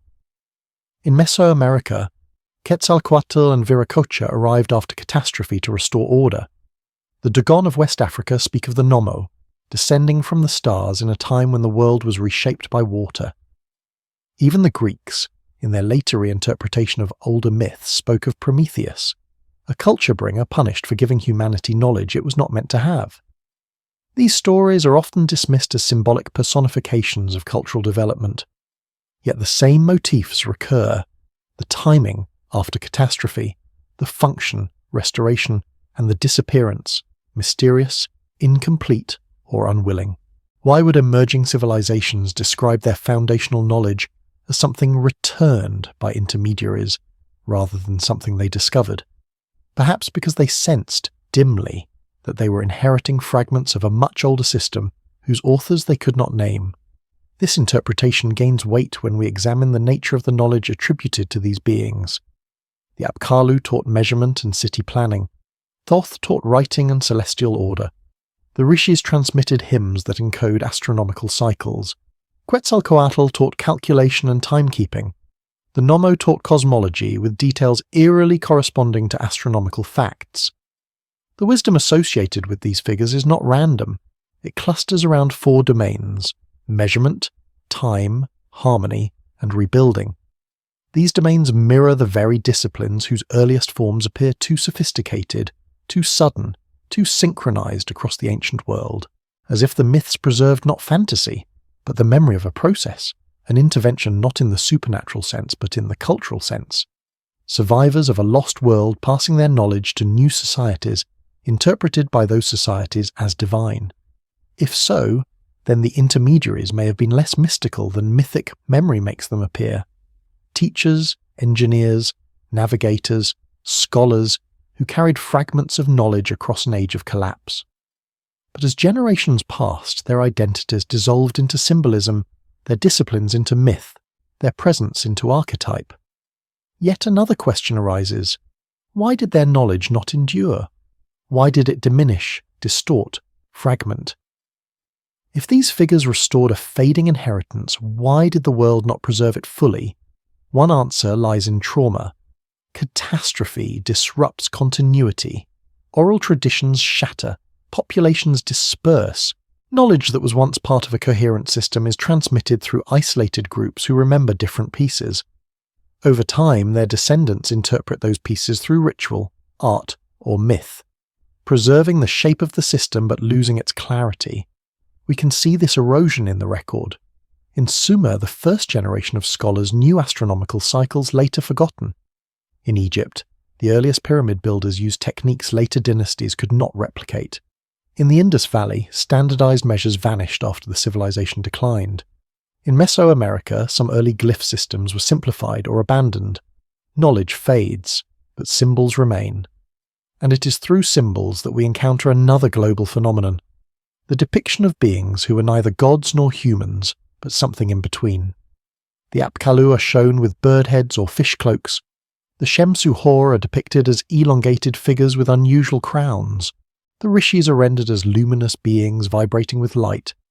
Quetzalcoatl is a feathered serpent, a hybrid form. The Olmec carved human jaguar figures. The Dogon describe amphibious beings. Aboriginal Australians speak of sky people with elongated limbs. These depictions may be symbolic, representations of roles, not anatomy. But the global consistency of hybrid beings raises an unsettling possibility. Perhaps these cultures were attempting to encode differences not of biology but of identity, marking the intermediaries as belonging to an earlier age, a different order, a group that did not quite fit the boundaries of later human society. And yet, alongside reverence for these intermediaries, we find traces of conflict, stories of beings punished, exiled, or rejected. Prometheus chained, Osiris dismembered, the fallen watchers cast out in Near Eastern traditions, the Vedic Asuras described as former guardians who lost their place. The Maya speak of earlier beings who created humans but were later replaced. Why would memory preserve both reverence and resentment? Perhaps because the process of restoration was imperfect. Perhaps the knowledge brought forward caused tension, upheaval, or misunderstanding. Perhaps the survivors of one world did not always integrate smoothly into the world that followed.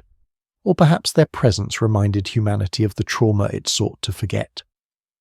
Which brings us to a chilling pattern found in myths worldwide, the idea that some knowledge was forbidden, not because it was inherently dangerous, but because it belonged to a world that no longer existed. Knowledge of destruction, knowledge of cycles, knowledge of catastrophe, knowledge that, if fully remembered, might have destabilized societies struggling to rebuild.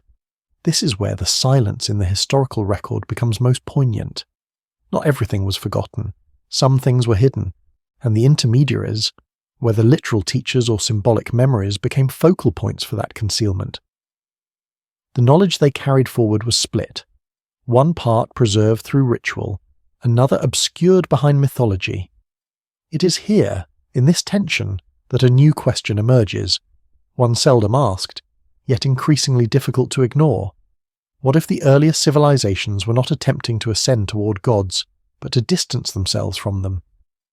What if the stories of exile, punishment, and rupture reflect not divine drama, but human reluctance, an unwillingness to fully inherit the past? If the intermediaries represented the last living threads to a world destroyed, then remembering them too clearly might have been unbearable. Cultures may have bound them in myth not to elevate them, but to contain them. And so we arrive at a quiet, unsettling thought. Perhaps humanity inherited not only knowledge but guilt.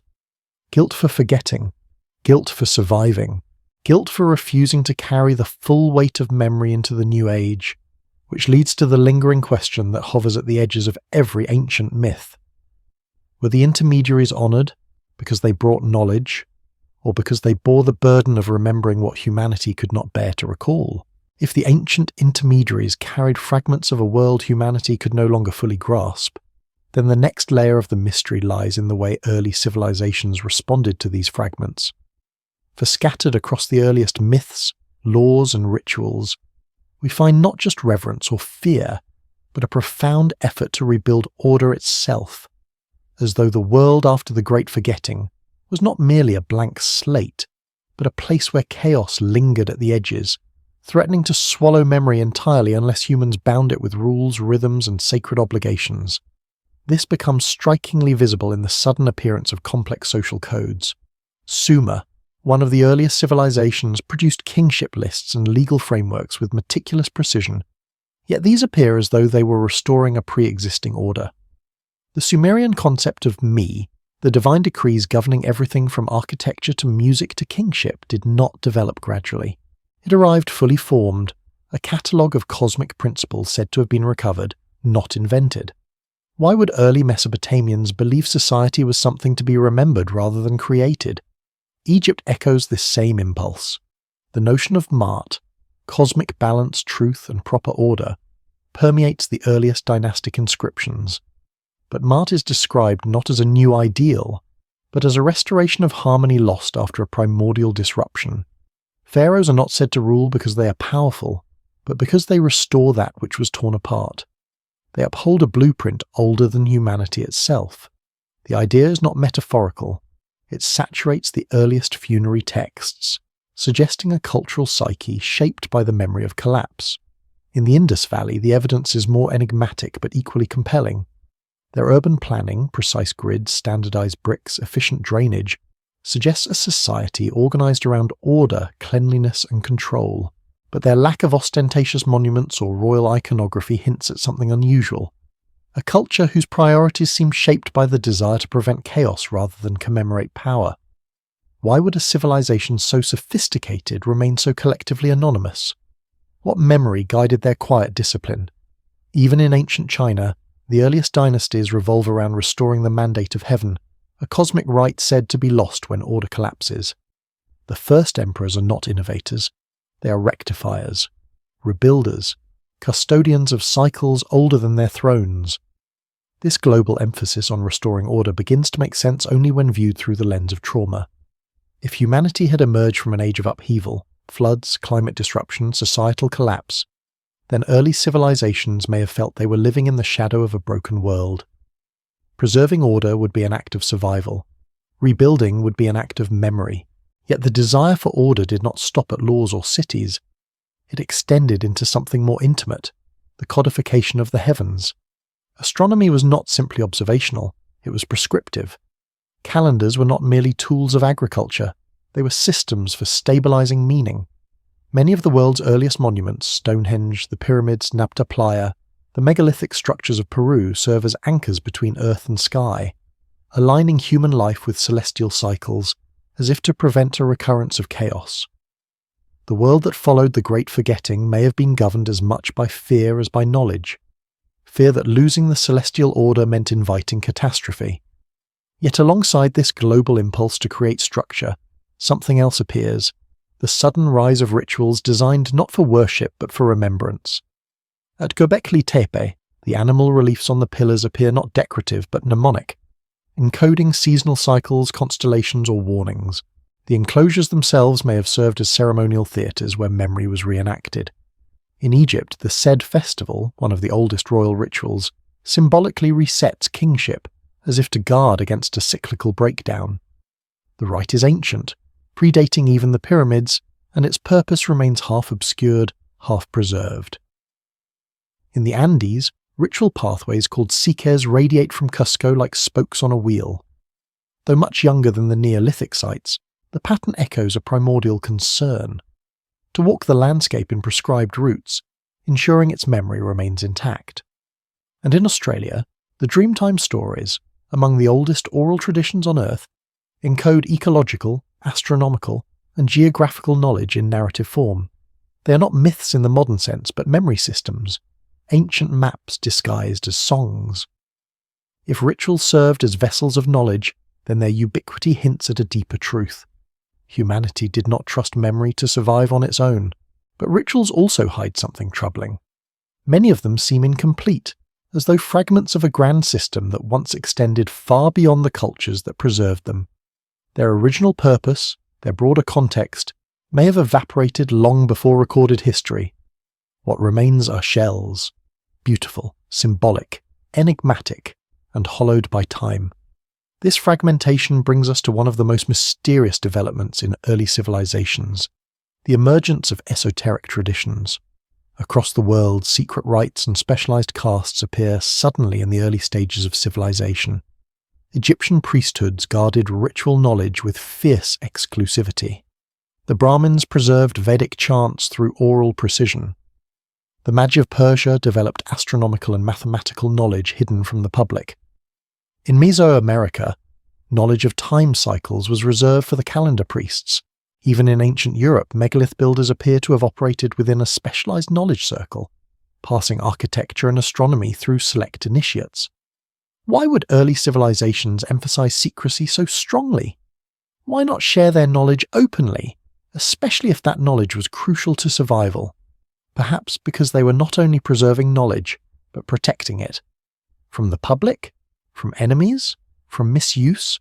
Or perhaps from the trauma that accompanied its original form? Esoteric traditions often describe their mission not as innovation but preservation. Guarding fragments of a larger truth lost to time, they speak of cycles, ages, and forgotten catastrophes. They warn of misalignment between earth and sky. They hint at knowledge too powerful or too devastating for general use. Could it be that the earliest esoteric systems were the direct descendants of the intermediaries' teachings, edited, encrypted, and hidden as memory faded? As civilizations matured, these esoteric traditions split into branches, some spiritual, some mathematical, some astronomical. But all retained an echo of something older, something inherited, something the world was not ready to fully remember. And so we arrive at another quiet, unsettling realization. Early civilizations were not only rebuilding order, they were safeguarding the pieces of a world that had once collapsed. Which leaves us with a final question lingering like a shadow along the edges of the ancient record. If humanity rebuilt from fragments of a shattered world, carefully preserving some truths and burying others, what did they fear would happen if the full memory ever returned? If early civilizations guarded fragments of a forgotten world, preserving some truths and burying others, then the next question drifts into view like a slow-moving shadow. What exactly did they inherit? And why do the oldest surviving traces of human knowledge seem to reach not horizontally across cultures, but vertically through time, descending from some deeper stratum of memory? To approach this, we turn to a peculiar cluster of artifacts, objects so anomalous in skill, precision, or symbolism that they seem out of place in the timeline archaeology has drawn for us. These objects do not appear gradually. They erupt. They are not prototypes. They are masterworks. And their sudden emergence makes sense only if they represent the remnants of techniques older than the civilizations that produced them. Consider first the remarkable precision of early stone vessels in Egypt. Basalt, diorite, and granite bowls carved with such symmetry that modern engineers still debate their methods. How did a culture at the dawn of the Bronze Age hollow out igneous rock with almost mechanical perfection, leaving walls only millimeters thick? Some scholars suggest copper tools and abrasive sand. Others admit the results exceed what such tools realistically allow. Yet these artifacts appear in the earliest layers of Egyptian civilization, not after centuries of refinement. Similarly, in Mesopotamia, we find early cylinder seals engraved with microscopic detail. Lines so fine they require magnification to fully appreciate. These seals depict cosmological scenes, star patterns, ritual sequences, and architectural plans, suggesting not artistic experimentation but a mature symbolic language. How does a newly urbanizing society achieve such mastery? In the Indus Valley, the standardized weights are so uniform that variations are nearly non-existent, reflecting an understanding of precision metrology. Their shell inlays, stone beads, and faience work require temperatures and techniques not yet well understood, and yet the civilization left no manuals, no explanatory texts, the knowledge appears, flourishes, and vanishes. In the Andes, though younger in the timeline, the earliest megalithic stonework, foundations upon which later Inca structures were built, displays a level of craftsmanship that stands apart from everything that followed. Blocks weighing dozens of tons interlock with such irregular precision that even earthquakes fail to dislodge them. Later builders tried to imitate these techniques but could not. This pattern mirrors what we've seen elsewhere. The oldest layers are the most sophisticated, and perhaps the most haunting objects come from the Neolithic itself. Carved stone spheres in Scotland, fashioned with mathematical symmetry that anticipates polyhedral geometry. The Ashango bone of Central Africa, encoding prime numbers long before recorded mathematics, and anomalous artifacts from the Levant bearing patterns that mirror lunar cycles with astonishing fidelity. What unites these objects is not merely their precision, but their placement in the timeline. They appear near thresholds, after climate shocks, after population dispersals, after the world stabilized enough for memory to rise again. They are fragments, like shards of a shattered mirror reflecting glimmers of a world before the rupture. But if these artifacts are remnants, then what was the system they once belonged to? This leads us into another region of mystery, the sudden emergence of advanced cognitive frameworks. The earliest mathematics in Sumer and Egypt is not primitive counting. It is algebraic, geometric, astronomical. The earliest mythologies are not simple stories. They are cosmograms, maps of the universe encoded in narrative. The earliest musical traditions, reconstructed from ancient instruments, show scales and harmonics aligned with natural resonance patterns. The earliest healing practices recognize pressure points, energy pathways, or herbal combinations modern medicine only recently rediscovered. These systems seem too complete to be early experiments. They feel like reconstitutions, attempts to rebuild something once known with clarity. And here the silence becomes almost palpable, as though the ancient world left hints of a knowledge whose essence we can sense but not fully reconstruct. That silence grows deeper when we examine the places where myths, measurement, and geometry intersect. In Egypt, the proportions of the Great Pyramid encode ratios corresponding to Earth's dimensions, circumference, radius, and even properties of the lunar cycle. Was this coincidence, or an echo of older geodetic knowledge? In Sumer, early astronomical texts catalogue celestial bodies that should not have been observable with the naked eye. Were these errors, or memories carried from an earlier epoch when skywatching was central to survival? In the Indus script, still undeciphered, recurring symbols may encode mathematical sequences or astronomical cycles. Were these administrative marks, or ritual attempts to preserve patterns too important to lose? In megalithic Europe, the geometry of stone circles captures lunar standstill cycles that require generations of observation. Who sustained such continuity in a world supposedly emerging from nomadism? These patterns suggest that ancient societies inherited not facts, but frameworks, mental models, cosmologies, technological intuitions, knowledge that could be remembered in essence but not in detail. This becomes even more intriguing when we examine another global pattern, the sudden appearance of sacred directions, world pillars, and fourfold divisions. Civilizations as distant as the Navajo, the Chinese, the Egyptians, and the Vedic Indians anchor their cosmologies to four cardinal points, a central axis, and cyclical time. These are not arbitrary symbolic choices. They reflect a worldview built on spatial and temporal harmonics, concepts more akin to natural science than mythology. Could these systems be remnants of an older way of understanding the world? A worldview not divided into myth and science, but unified, integrated, whole.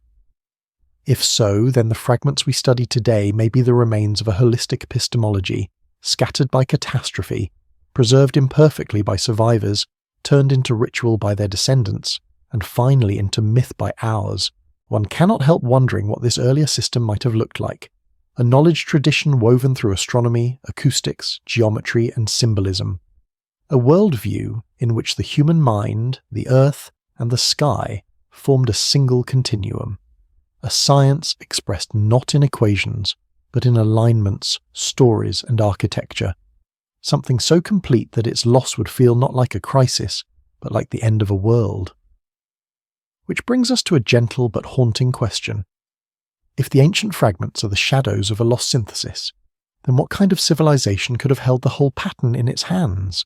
If the earlier civilizations inherited fragments of a lost synthesis, then our search must eventually turn toward the landscape, where fragments become most fragile. Those liminal zones where myth and memory blur, where the human mind tries to articulate something it barely remembers.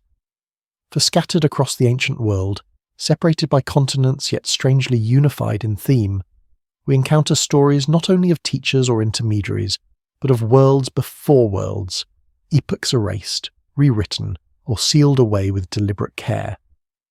And when these mythic ages are examined closely, a pattern begins to emerge, a long arc of rise, rupture, and renewal, repeated in cultures that had no contact with one another. The Greeks spoke of 5 ages: gold, silver, bronze, heroic, iron, each marked by a decline from an earlier perfection. The Hindus described the yugas, cycles of increasing darkness punctuated by catastrophic resets. In Mesoamerica, the world was said to have been created and destroyed multiple times, each sun ending in fire, wind, flood, or darkness. The Egyptians referred to cycles overseen by divine dynasties long before human kingship. The Sumerians recorded kings ruling for thousands of years before a great deluge reset chronology.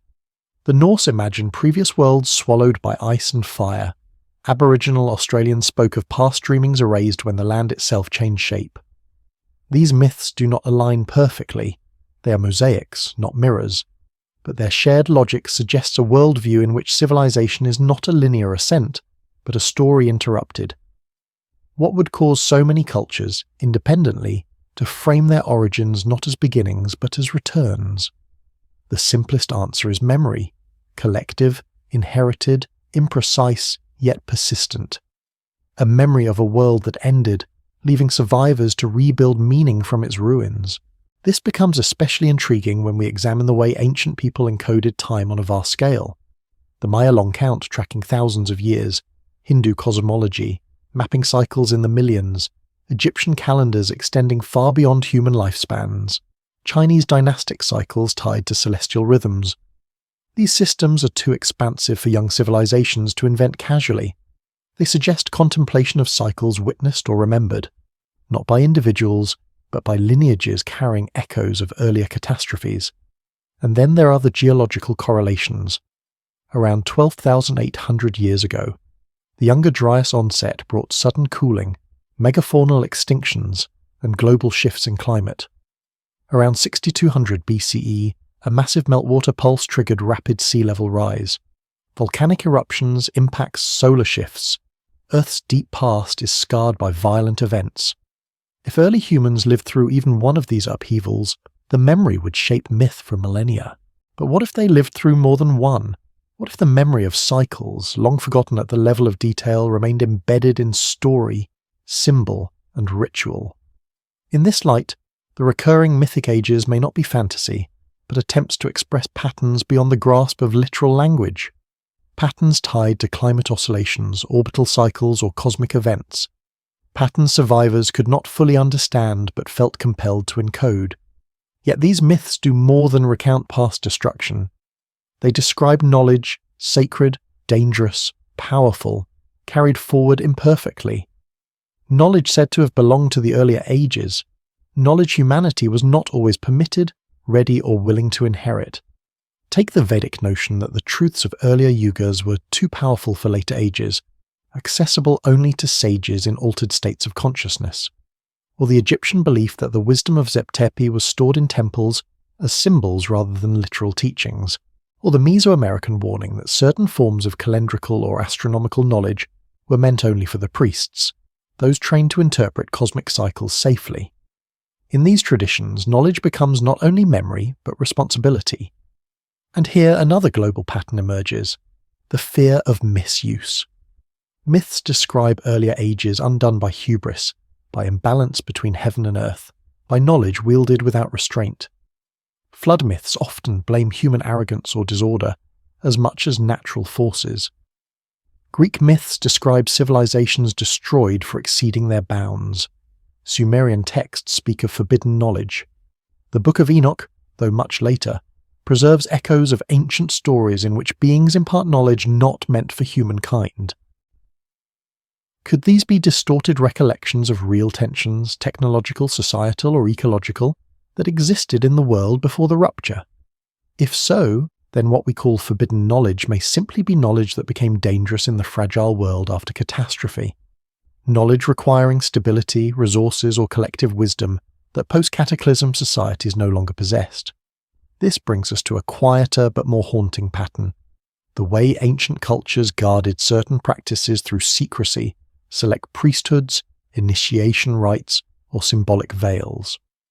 Across Egypt, Sumer, India, Mesoamerica, China, and Europe, specialized castes emerge whose purpose was not expansion, but preservation, memory keepers navigating the tension between what to reveal and what to protect. These keepers of memory appear early in history, as if arising directly from the aftermath of collapse. Their secrets are not merely theological. They often involve astronomy, geometry, cycles, acoustics. In other words, elements of a system older than the civilizations themselves. But even these traditions faded, or were suppressed, or revealed only in fragments. Which leads to an uncomfortable truth. If early civilizations inherited fragments of a lost knowledge system, they also inherited its fractures. They never received the whole, they received only what survived. And with those fragments came another burden: the awareness that something had been lost, perhaps irretrievably, yet still shaped the world they lived in. This awareness permeates ancient texts in a way modern readers often miss. Lamentations about a fallen age, reflections on diminishing wisdom, rituals meant to restore lost harmony, myths mourning the departure of teachers who will not return. A worldview built not on triumph, but on yearning, which forces us to ask what memory was so vast, so formative, that its absence left a global ache. Perhaps the lost world was not defined by technology as we imagine it, machines, metals, devices, but by integration, a wholeness of knowledge, a unity of mind, nature, sky, earth, and story. A synthesis too delicate to withstand catastrophe, too vast to be fully remembered, too powerful to be safely revived. And in that light, the lingering silence of ancient myths becomes almost tender, a soft attempt to articulate what cannot be spoken outright. Which brings us to the question that moves quietly beneath all these threads. If humanity still carries the shadow of a world that vanished, what unremembered truth lies at the center of that shadow? And how much of our present confusion comes from living in the echo of something we once understood? If humanity truly lives in the echo of something it once understood, then perhaps the next layer of the mystery lies not in architecture, symbols, or myth alone, but in the strange patterns of knowledge that leap across time, appearing, fading, and resurfacing as though guided by a rhythm deeper than memory. These patterns do not behave like inventions, they behave like recollections. Not linear progress, but cycles of rediscovery. Not innovation, but remembering. And nowhere is this clearer than is the ancient world's relationship with the stars. Consider how early civilizations described the heavens, not as a distant spectacle, but as a living text. The Sumerians said the sky was written with destinies. The Egyptians believed the stars were the souls of those who came before. The Maya saw the cosmos as an enormous clock. The Chinese mapped celestial cycles with an intensity that suggests lineage, not novelty. The Vedic seers treated the stars as a bridge between ages. These are not metaphors of awe, they are metaphors of familiarity. In many ways, the sky was the last library of the ancient world, the only structure that survived catastrophe intact. And it is perhaps for this reason that the earlier civilizations poured enormous effort into recalibrating their relationship with it. They aligned pyramids, temples, mounds, and stone circles to solstices, equinoxes, lunar standstills, processional markers. They built horizon calendars. They encoded star risings into rituals. They preserved astronomical lore in mythic form. Yet the most peculiar feature of this global phenomenon is what it implies: a memory not just of the sky, but of how the sky changes. Precession, the slow wobble of Earth's axis, takes nearly 26,000 years to complete its cycle. No single lifetime can observe enough of it to deduce the pattern. Yet ancient traditions across the world reference precessional shifts with uncanny clarity. The Egyptians tracked the changing position of Orion and Sirius. The Vedic text describes solstice points drifting through constellations.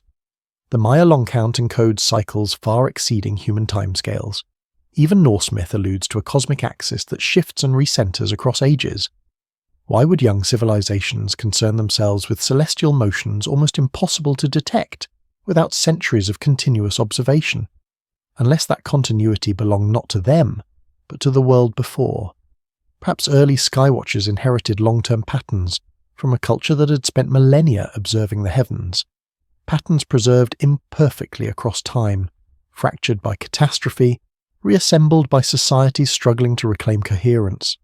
This would explain the global recurrence of astronomical knowledge that seems too ancient, too synchronized, too refined to be the product of isolated development.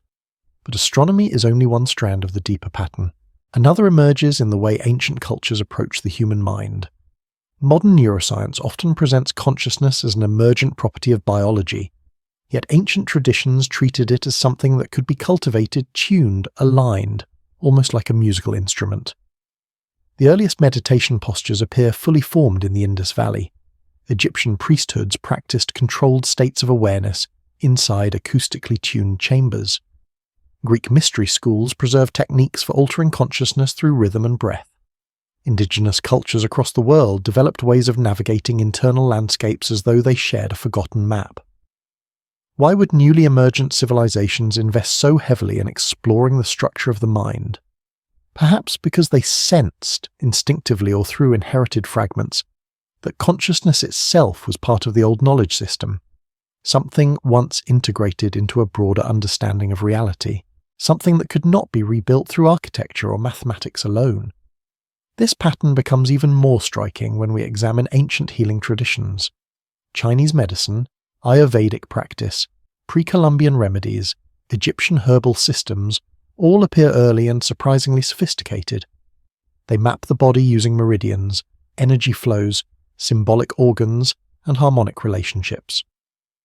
These frameworks differ in detail yet mirror one another in logic, suggesting a shared root, a conceptual ancestor not preserved in text but in memory, intuition, or ritual.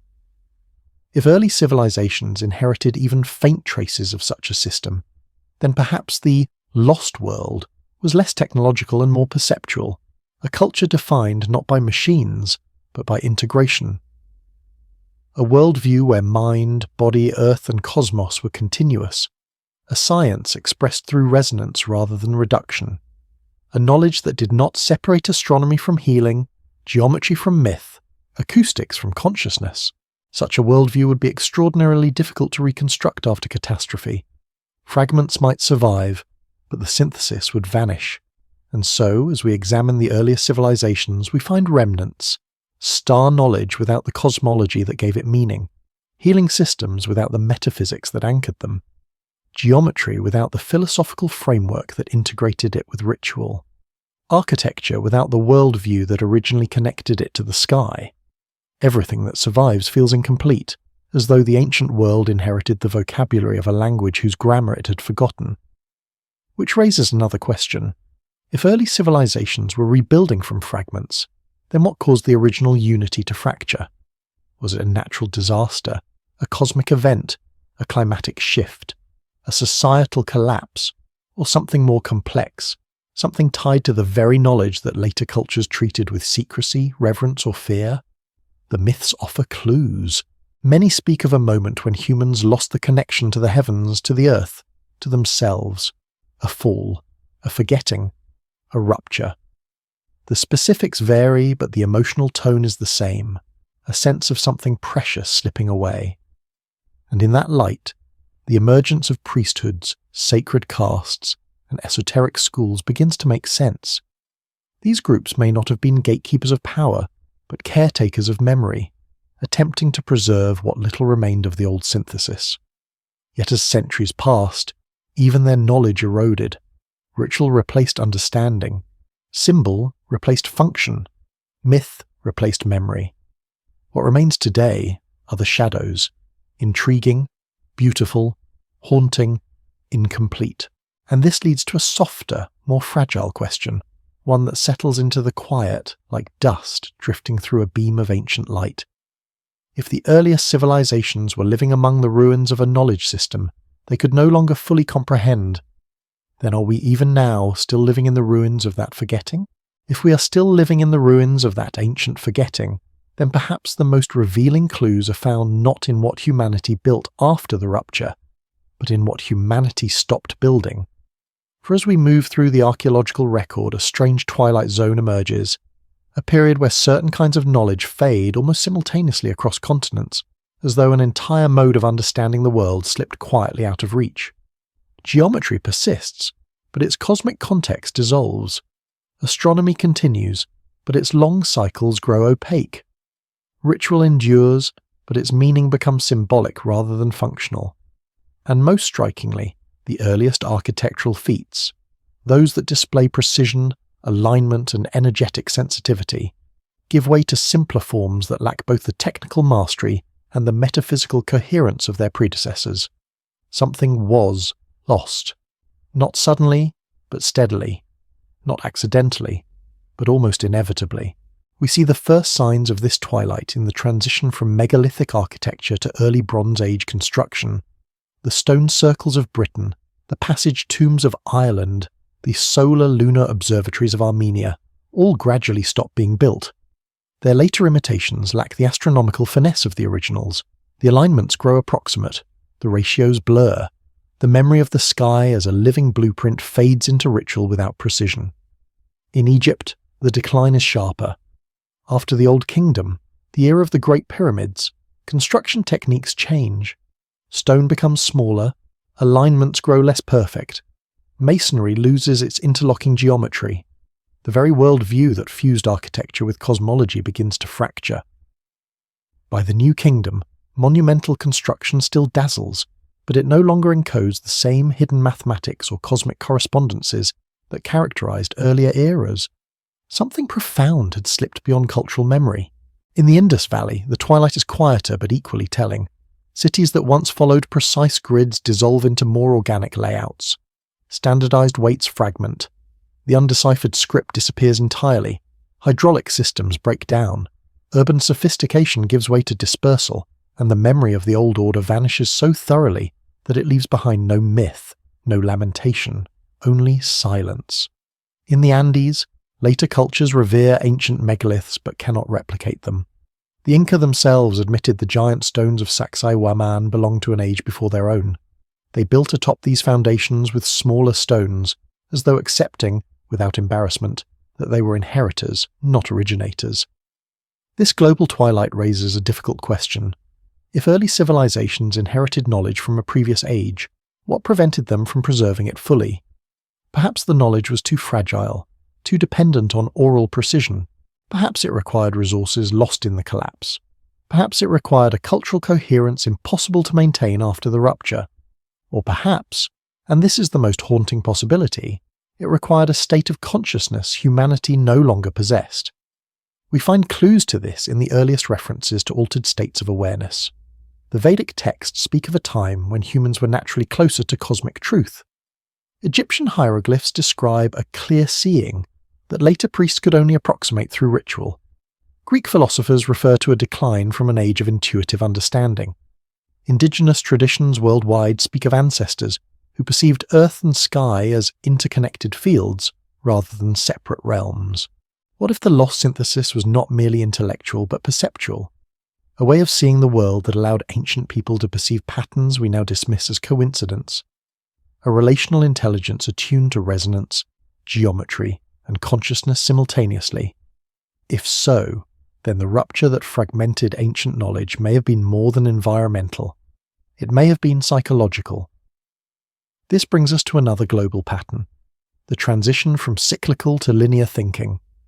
Early cultures viewed time as a series of returns, renewals, ages. After the twilight, cultures increasingly adopt linear time, progress, decline, succession, hierarchy. The sky is no longer a clock of ages, but a calendar of agricultural seasons. Memory becomes history. The cosmic becomes the political. This shift is subtle but profound. Cyclical thinking preserves continuity across ages. Linear thinking isolates each generation. In a linear world, the past recedes irretrievably. In a cyclical world, the past returns.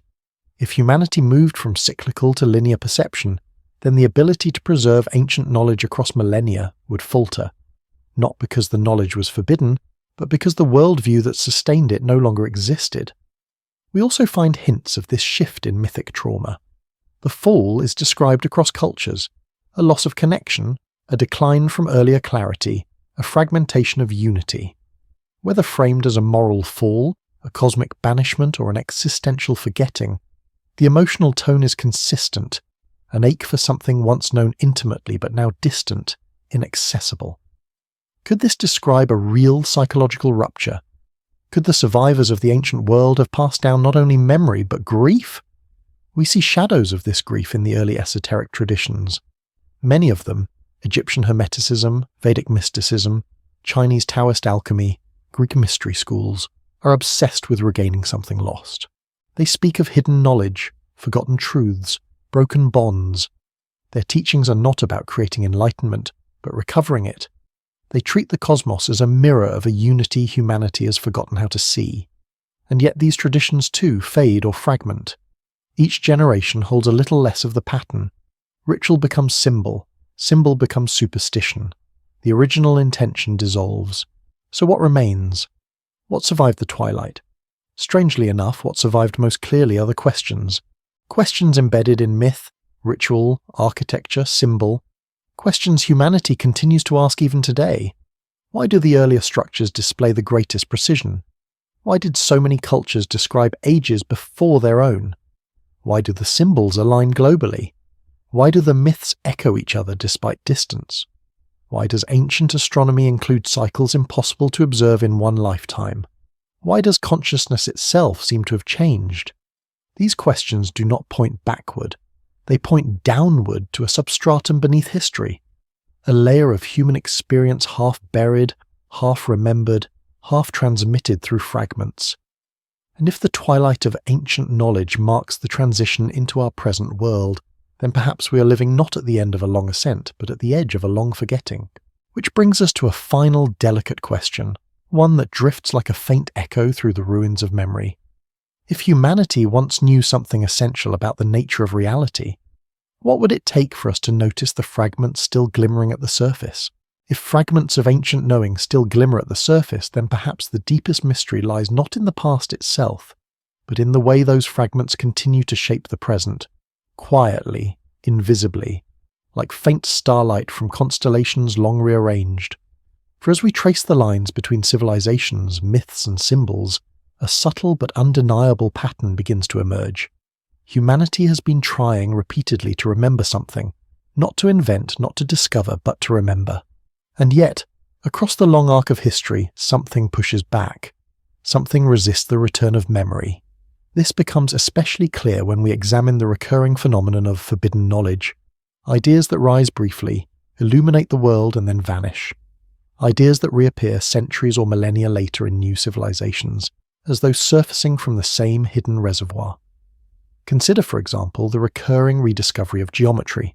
The Pythagoreans claimed their ratios were eternal truths whispered by the cosmos. Indian mathematicians described geometry as a remembrance of cosmic order. Egyptian scribes said their measures came from the first time. Yet each of these traditions emerged not as origins, but as revivals, echoes of something older. The same pattern governs cosmology. The concept of cosmic cycles reappears in Greek, Chinese, Hindu, Persian, and Mayan thought. The idea of celestial harmonics resurfaces in medieval Europe after nearly 1,000 years of obscurity. The notion of hidden structure, sacred proportions, invisible forces, subtle energies, returns again and again in different eras, like a message written in water that refuses to disappear. It is as though humanity is haunted by a memory it cannot fully retrieve. This haunting becomes even clearer when we explore the transmission of mythic knowledge. Consider how similar story archetypes, flood, fire, rebirth, sky teachers, world mountains, appear independently in cultures separated by oceans and ages. Modern scholarship explains this through universal psychology or shared human experience.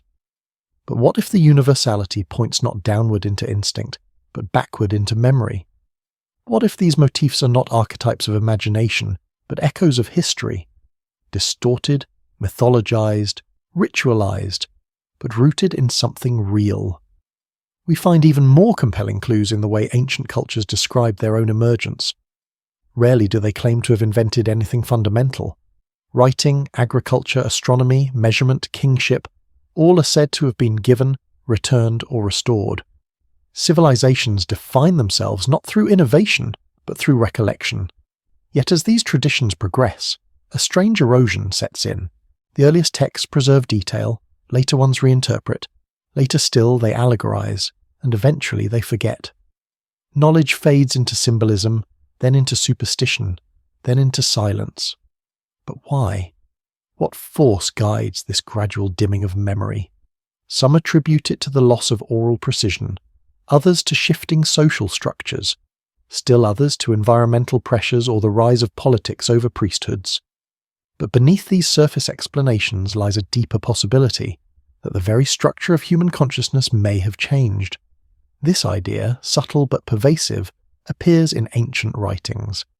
The Egyptians believed earlier humans possessed a clarity modern people lack. The Vedas describe a decline in human perception across the ages. Greek philosophers lamented the loss of an intuitive understanding possessed by earlier peoples.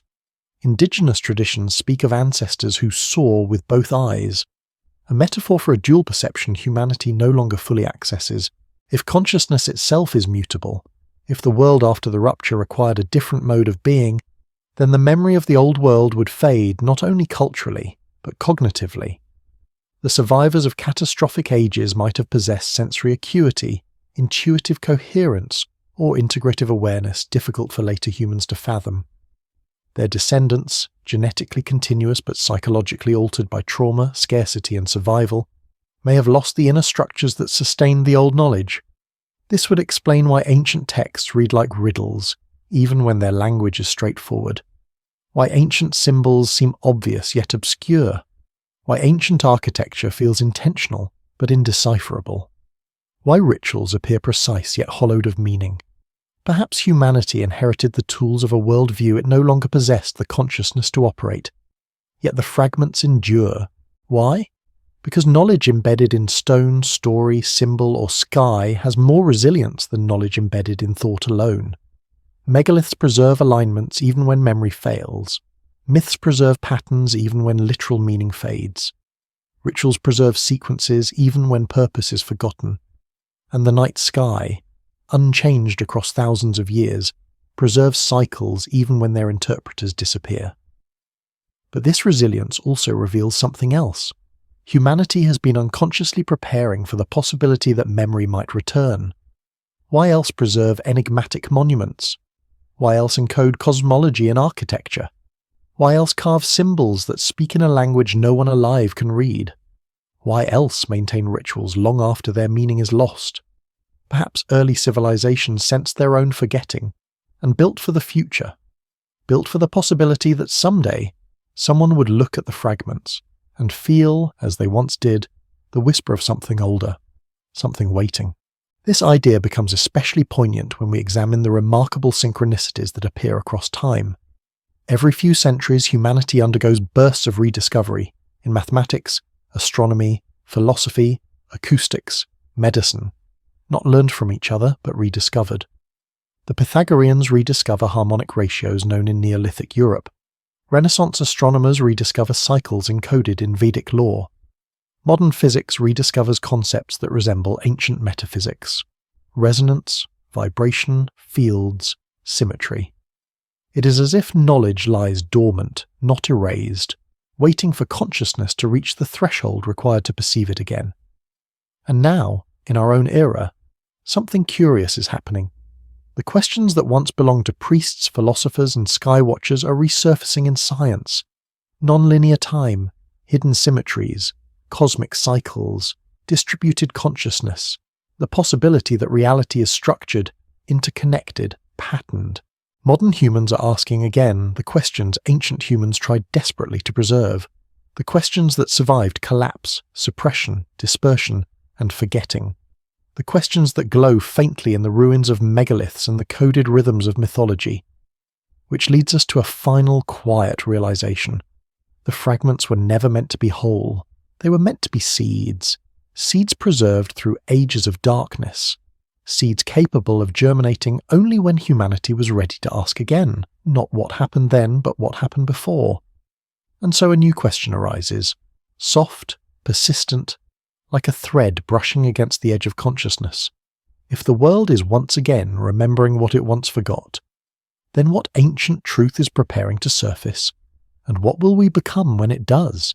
If something ancient is preparing to surface, some truth that lay dormant through the long forgetting, then perhaps the final step in this quiet journey is not to reach backward, but to understand why the fragments survived at all. For scattered among ruins, myths, alignments, symbols, and inexplicable echoes, one pattern runs deeper than all the rest. The sense that humanity has always been waiting. Waiting not for answers, but for the return of a question. The question that once shaped civilizations. The question that once guided the Skywatchers. The question that once whispered through stone. The question the ancient world tried to preserve even after the worldview that sustained it had collapsed. A question not about who we are, but about what we once were. For if the first civilizations were not beginnings but recoveries, then everything we call history is a middle chapter, a continuation, a temporary shelter built atop older foundations. And the signs of this lie not only in what ancient people left behind, but in the way they continually looked beyond themselves, as though measuring their lives against a memory that would not fully yield its shape. Consider how early cultures constantly oriented themselves toward origins, not the origin of humanity, but the origin of knowledge. Egypt spoke of Zep Tepi, the first time, not as mythology, but as a reference point, an age whose light their society tried to reassemble piece by piece. The Sumerians described antediluvian cities as though they had once existed in familiar geography. The Vedic texts speak of the past not as an abstraction, but as a treasury. The Maya built calendars extending into cycles before human memory. The Dogon traced their myths to events so ancient that astronomy is only now rediscovering their details. These are not the behaviours of cultures inventing themselves. They are the behaviours of cultures trying to remember themselves. Yet the memory remained fractured, like a constellation missing half its stars. The pieces returned in cycles, geometry remembered in one age, lost in another, astronomy revived in one civilization, dissolved in the next, healing systems flourishing in one region, forgotten elsewhere. It is as if the past did not return as a continuous stream, but as tides, advancing, receding, whispering, then withdrawing again. And through all of this, humanity moved forward, carrying the weight of a story it never fully heard. But what if the forgetting was not a failure, but a safeguard? What if the fragments were scattered intentionally, not by malice or conspiracy, but by necessity? Perhaps the ancient world understood something dangerous about the unity of knowledge, something that could destabilize a fragile society rising from catastrophe, something that needed to wait until human consciousness was ready to integrate it again without collapse. For scattered throughout the world's most ancient teachings is a quiet warning. Not yet. Not in this age. Not until the world is prepared. The Egyptians encoded this in their mystery schools. The Greeks veiled it in allegory. The Vedic seers hid it in esoteric language. The Chinese hermeticists buried it in symbolism. The Maya guarded it in their cycles. The Aboriginal elders wove it into dreamtime lore. Each tradition hints at knowledge that becomes dangerous when approached without the proper foundation. Not because the knowledge is destructive, but because human consciousness in its fragmented state cannot fully hold it. And now, thousands of years later, we stand at the edge of a world transformed, where information moves faster than reflection, where knowledge is abundant yet wisdom scarce, where technology accelerates beyond the ethics that guide it. It is in this context that the fragments begin to resonate again. The ancient questions resurface. The symbols seem less distant. The alignments feel less accidental. The myths grow louder in their ambiguity. The world, in its complexity, begins to resemble the world that came before the rupture, not in form but in potential. And this raises a final possibility. one more subtle and fragile than all the rest. What if the ancient world left fragments not so we could reconstruct their past, but so we could understand our future? Perhaps the primal memory embedded in stone, sky and story is not a map backward, but a compass forward. Perhaps the echoes of a unified worldview, one that integrated science, consciousness, nature and cosmos, are returning because humanity has reached a threshold, a point where the old fragmentation no longer suffices, a moment when the partial truths must converge into something whole. But this convergence cannot be forced, it cannot be commanded. It must arrive as the ancients encoded it, slowly, quietly, through resonance, through wonder, through the questions that haunt the edges of sleep. For the final truth of the ancient world may not be a revelation at all, but a recognition, a remembering of something humanity once carried effortlessly, like a melody hummed without knowing where it was learned. And perhaps that is why the fragments survived. Not to restore a lost civilization, but to awaken a new one. Which leaves us with the last question, the softest, yet the most profound of all. If the past has been waiting for us to remember, are we finally ready to hear what it has been trying to say?